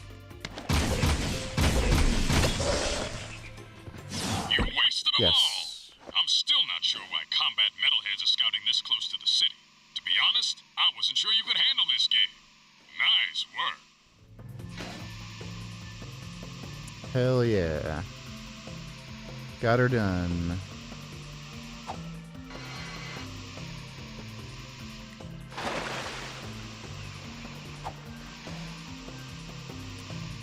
Give everyone free vitamins. Maybe free steroids.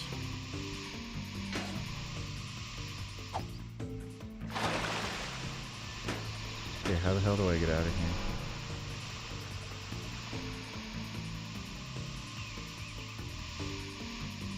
Do I have to go, like, all the way back?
Yeah, Hassan went on the aid flotilla to Cuba.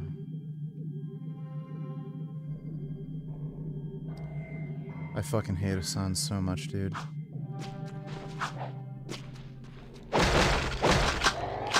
How come you, like, never get the machine gun ammo?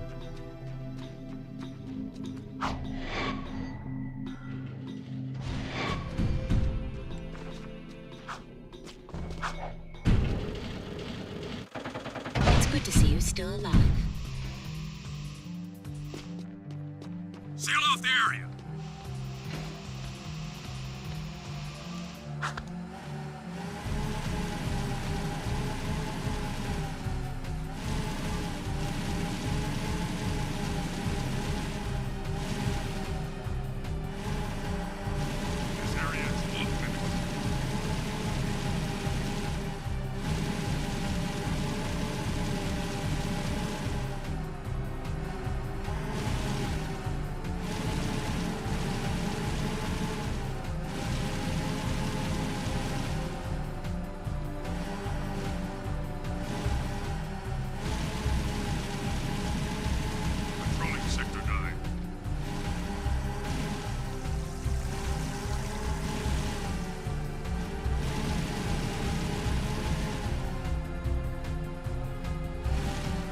No, this is not Borodom. Ah, damn it.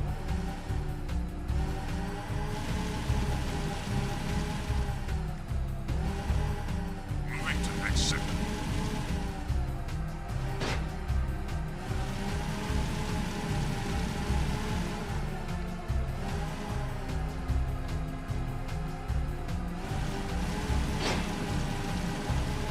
I've got suspicious activity in this sector.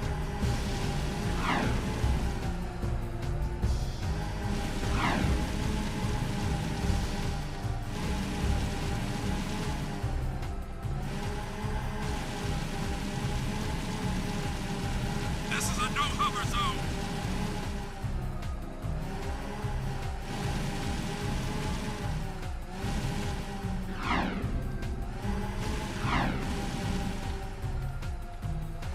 Nothing so far.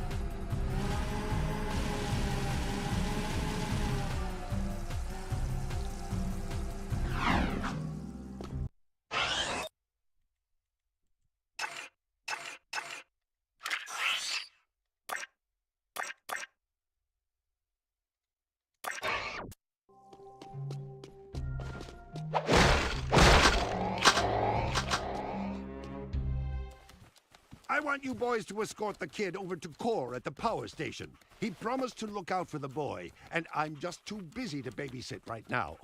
Oh, and take the kid's crocodile with you. Oh, isn't he sweet? So what's this kid's story? I found him just wandering the streets, but that amulet around his neck means he may just be the lost heir to the city. Take the kid and the mutt to the power station. Watch out for guard patrols and defend the kid at all costs. Oh, and if you happen to lose the crocodile... Hey, kid! Wait! Come back! We gotta protect him! The Baron wants everything in the city. Here comes trouble! Surrender the child! Give up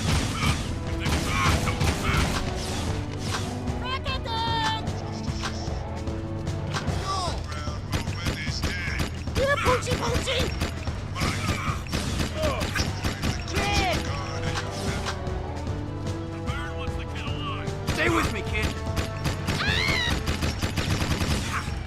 Give up your freedom. Leave the kid alone! Stick with me, kid, and you'll be safe. Here, Poochie Poochie! Damn it, what the fuck? Oh my god.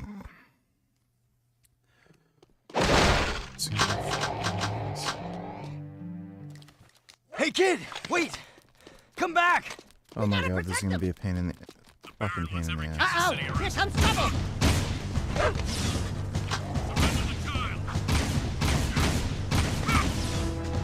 Stay with me, kid! Here, Poochie Poochie!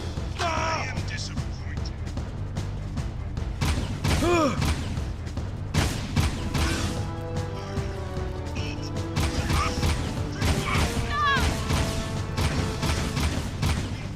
There he goes!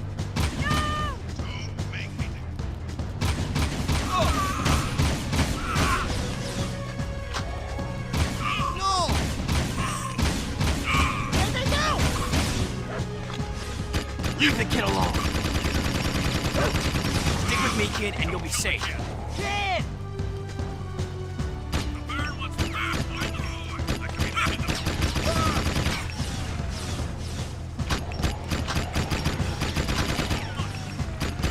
No, oh my god!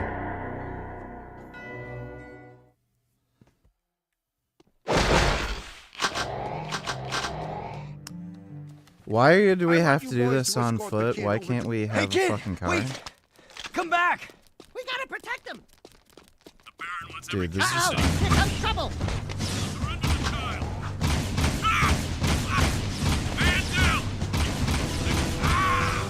Don't kill the kid.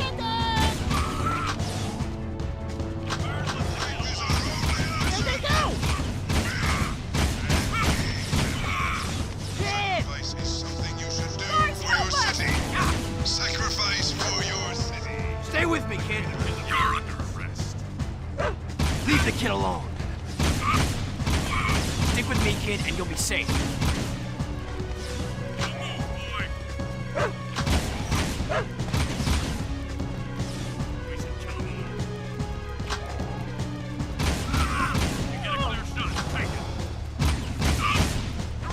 Now you pissed me off. You're under arrest. Take the kids with that underground frame. Take him out. Keep the kid alive. It's just a kid. Keep away from me!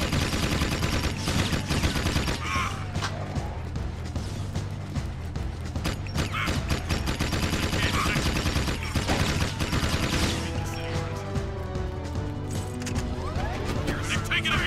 Keep your head down, kid. Oh my god.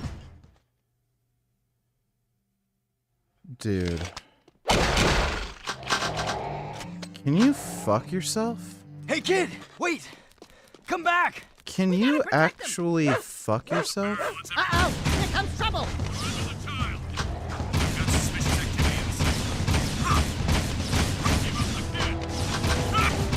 Here, Poochie Poochie!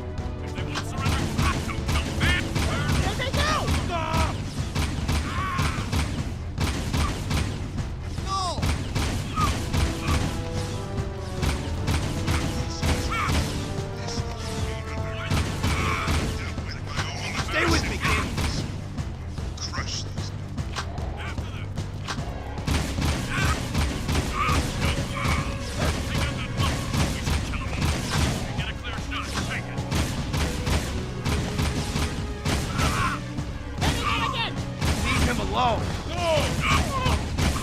Stick with me, kid, and you'll be safe. Take him out, but keep the kid alive. There's a kid. Text bar.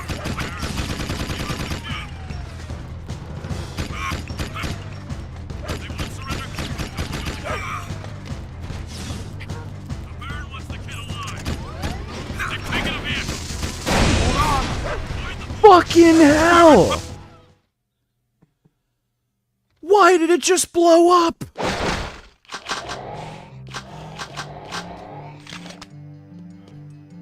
Hey, kid! Wait! Come back! Dude, I'm about to lose my shit. Uh-oh! Here comes trouble!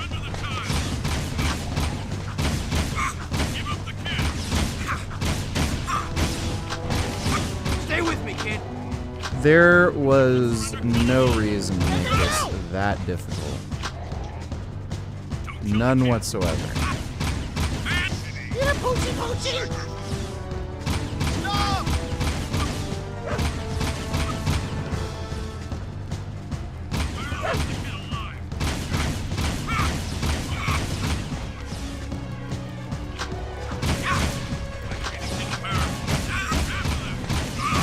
Keep up with the kid! Leave the kid alone. Stick with me, kid, and you'll be safe.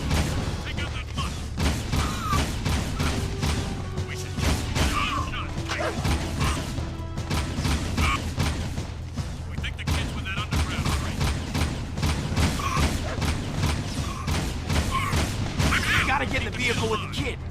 Hold on. They're taking him past him. Oh my! Fuck you. Literally, fuck you. What a stupid fucking game. Wow. They literally just don't want you to fucking win that mission. Like, oh my god, that's just outrageously stupid. Unbelievably fucking dumb, dude. My god, that was just fucking retarded. There's literally no other situation, too, by the way, where if you're in a car and a motorcycle hits you, your car just instantly blows up. Why the fuck is it doing that for that mission? Just insane. Fuck me. What a piss off.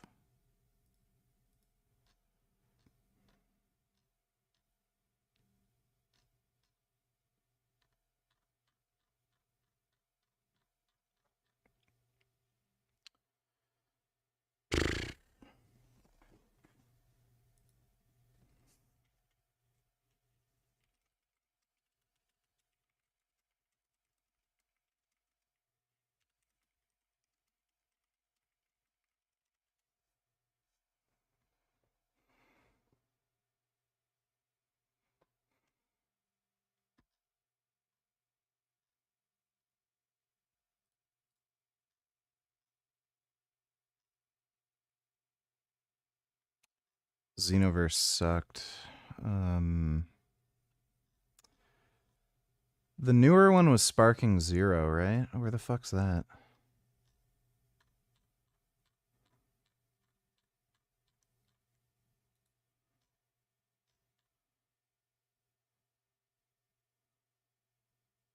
That's Sparking Zero DLC.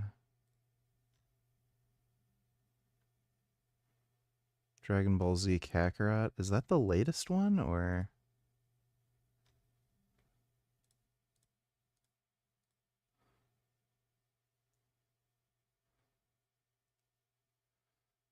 No, that's 2020. Wasn't Sparking Zero more recent?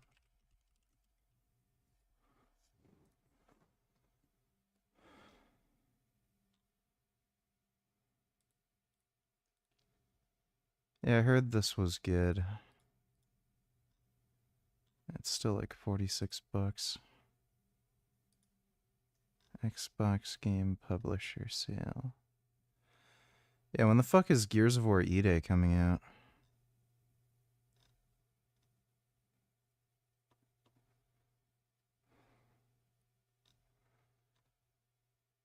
Ninja Gaiden 4, the emo fag twink.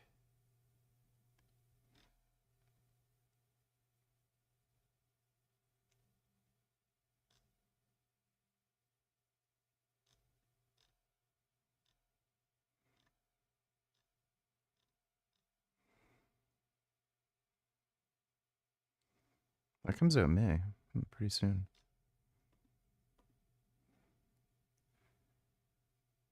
Combat Evolved remake.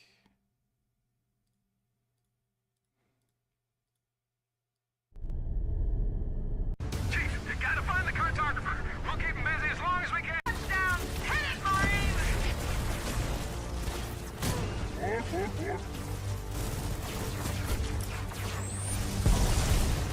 Somebody order a warthog.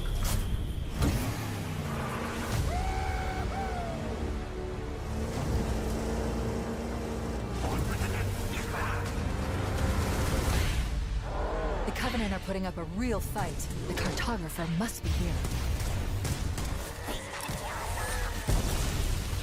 Lock and load, rock and roll!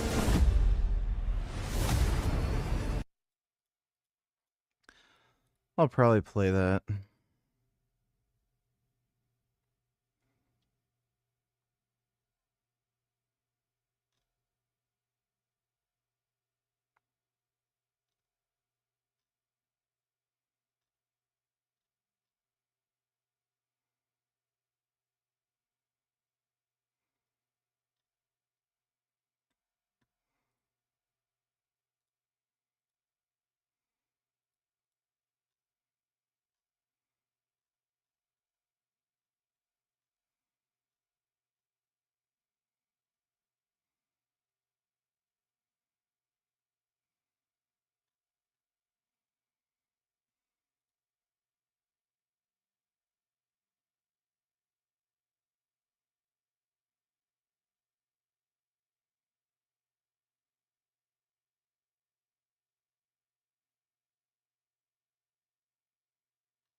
No, I've never played Apex Legends. I'm not a retard.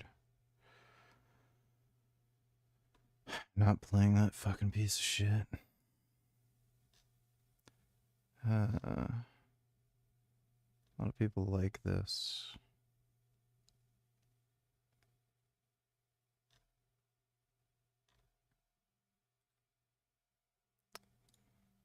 I want to play that mouse game.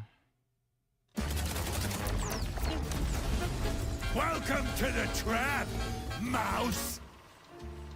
Some falls don't begin in the sky. Mine started a few weeks back. The sky was just the exit wound. Hey, watch! Welcome to public transit, bub. It didn't seem like much at first. Wasn't even sure it was a case. This, Mr. Pepper, is the big one. But something within me, I don't know, old instinct maybe, said turn back.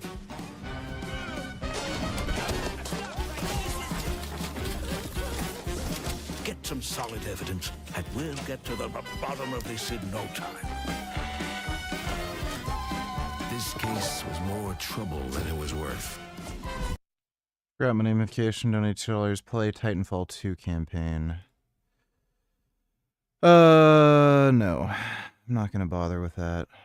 Thanks for the donation though, dude. But, well, trouble is what I do. That actually looks pretty sick. Apparently Pragmata is good.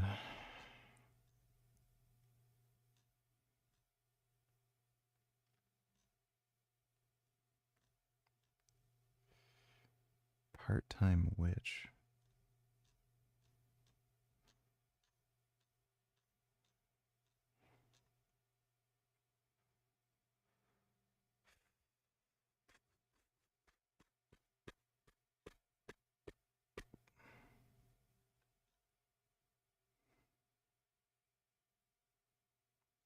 Oh yeah, Life is Strange Reunion. Gotta play that one too.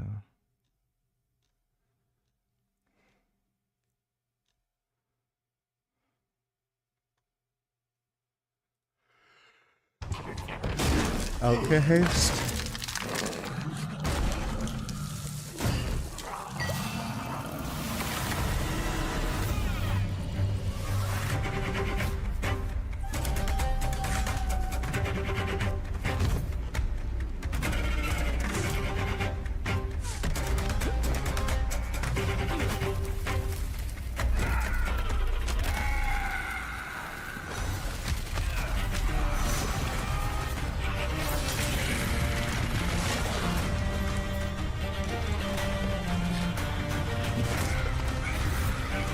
Doesn't look like real gameplay.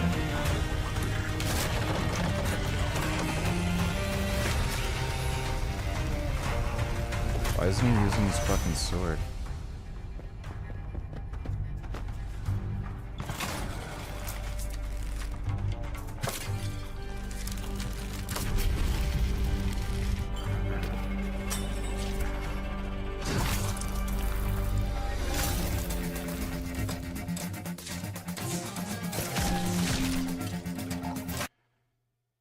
Yeah, that doesn't look real.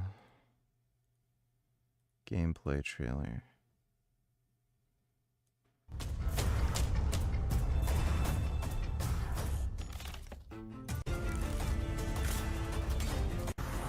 Yeah, looks like it could be fun. I'll add that to my wish list.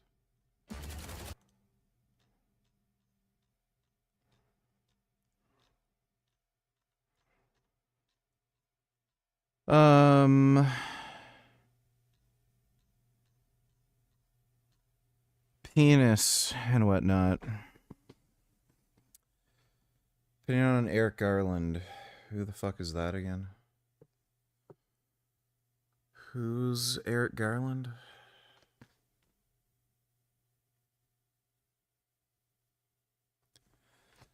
Play COD. Well,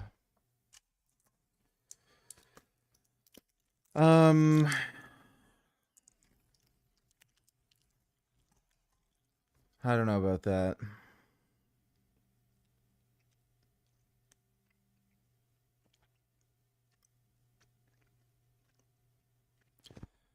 I've already played Dead Rising 2. Dead Rising 2 was insane. Like, the boss fights were so ridiculously hard. And, the countdown timer was also so ridiculously fucking strict. I beat that game with mods, but that was ridiculous. Dead Rising 3 was a lot better.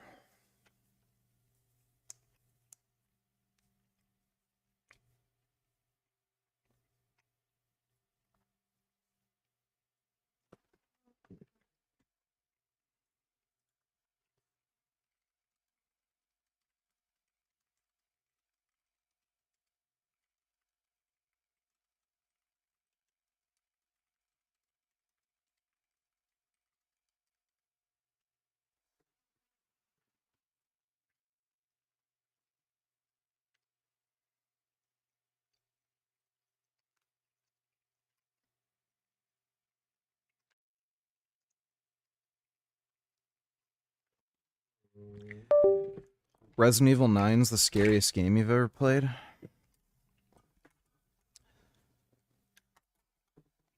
Wasn't particularly horror focused.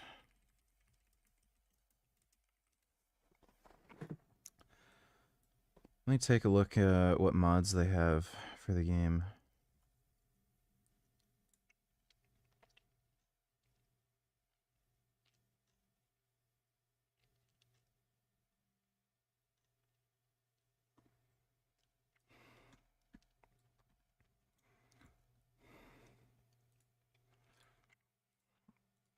Fancy outfit mod from RE6.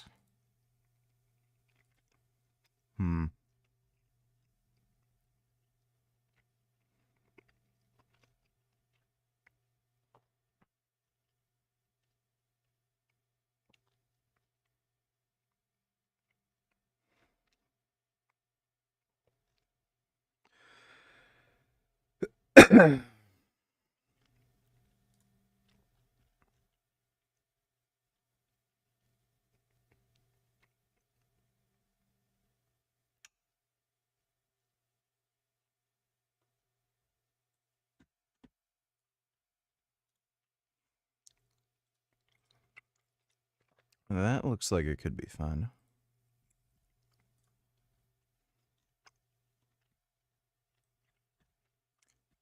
Leon, Batman Beyond. That's a weird one.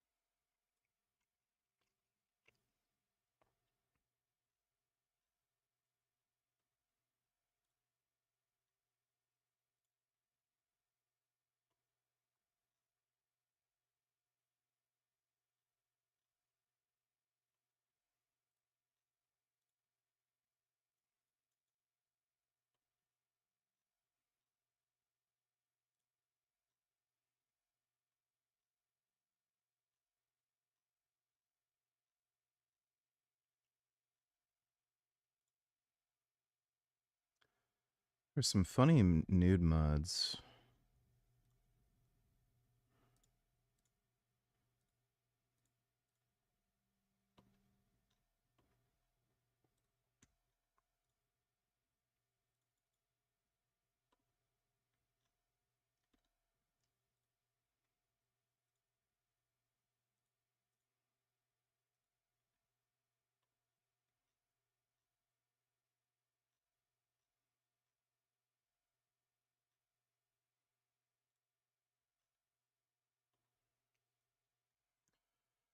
Grace to be.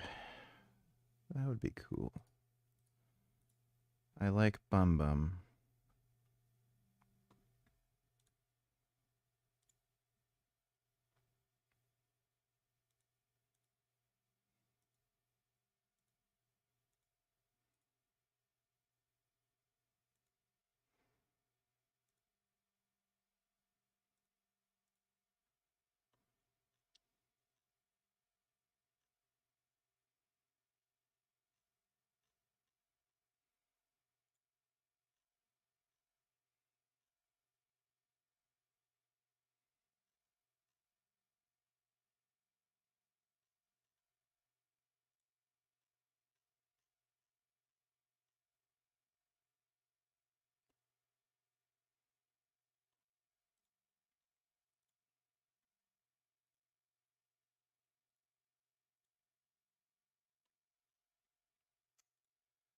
I just can't show the whole mod thing on stream because there's a lot of nudes.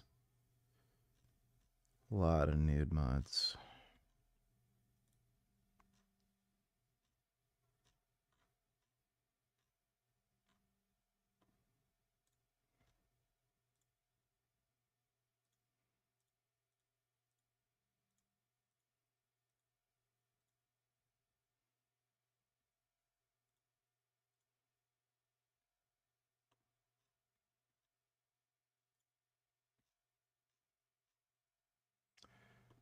Alright, these should be kind of good.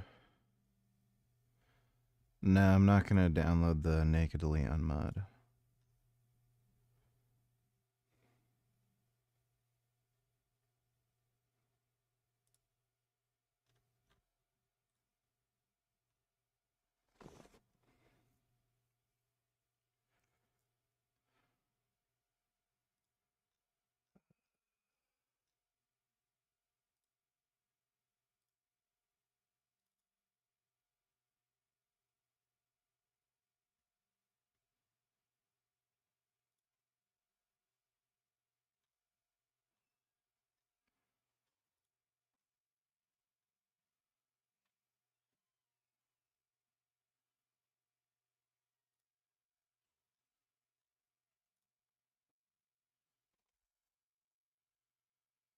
Well, you know, penis and such.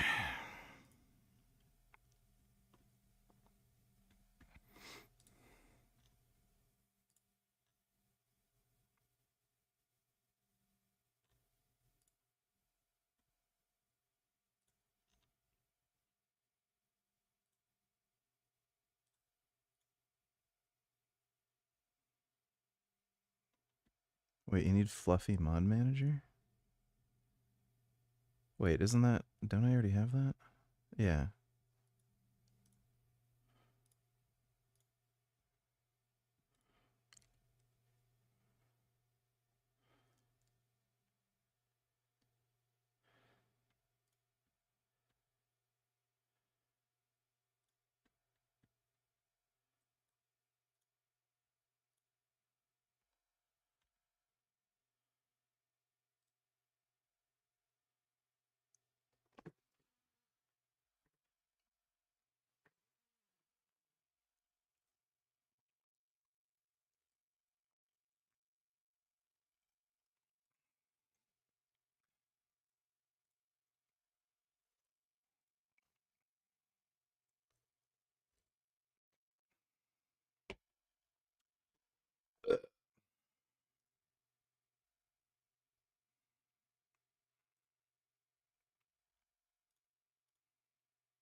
Okay, I don't know if that's going to be a problem.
Okay. That should do it.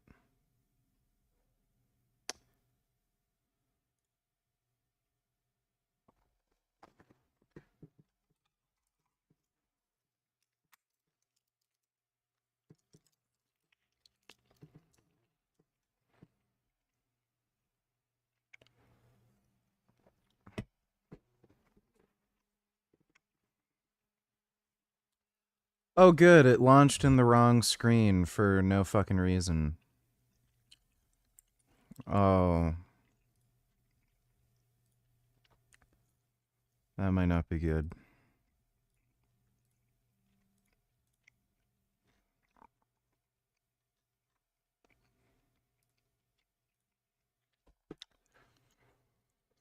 Is this gonna just crash?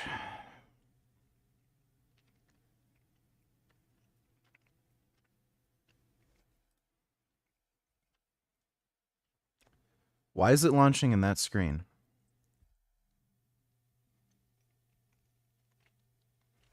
And it crashed.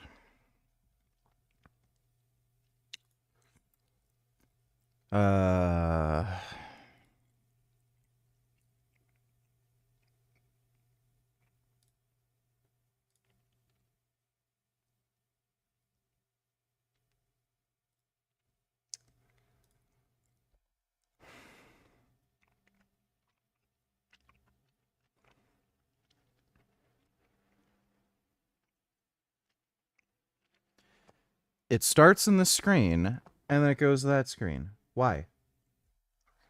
And it crashed even faster.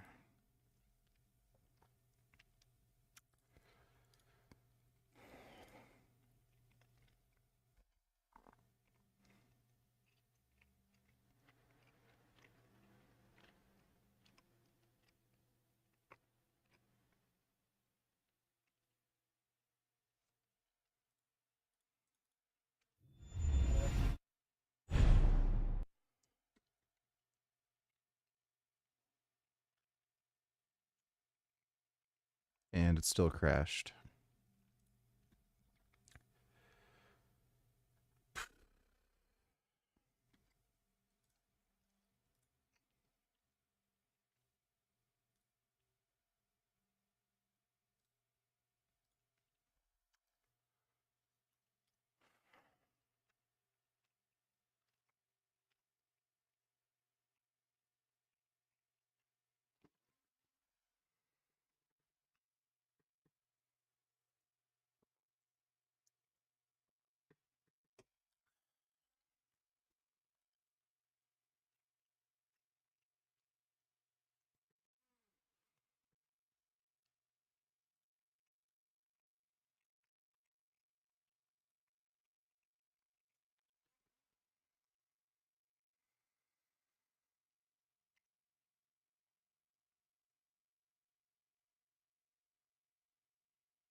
No fucking idea.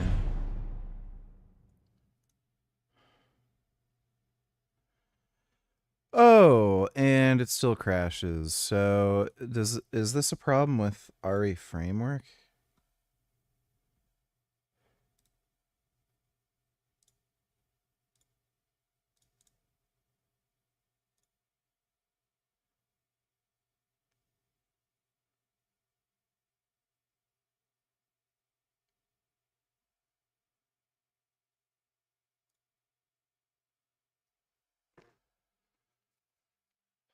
This still doesn't work. I just...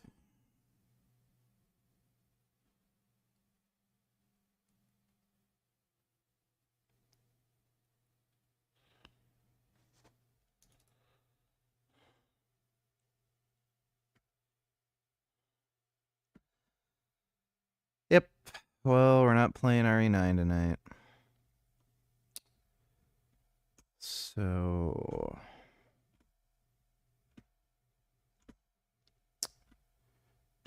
That's great.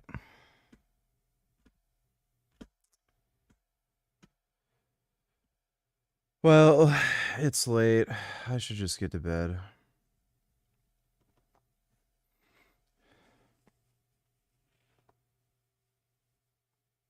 I go bedtime now. But I'll see you all tomorrow. I'm going to train legs tomorrow. My leg training's being fucked, so I don't know if I'm going to stream it. We'll see. If my knee feels good, then maybe I'll stream it. Otherwise, you know. But hope you all had fun. Big thanks to everybody who donated on Streamlabs. Really appreciate it. I'll see you all tomorrow, and sweet dreams.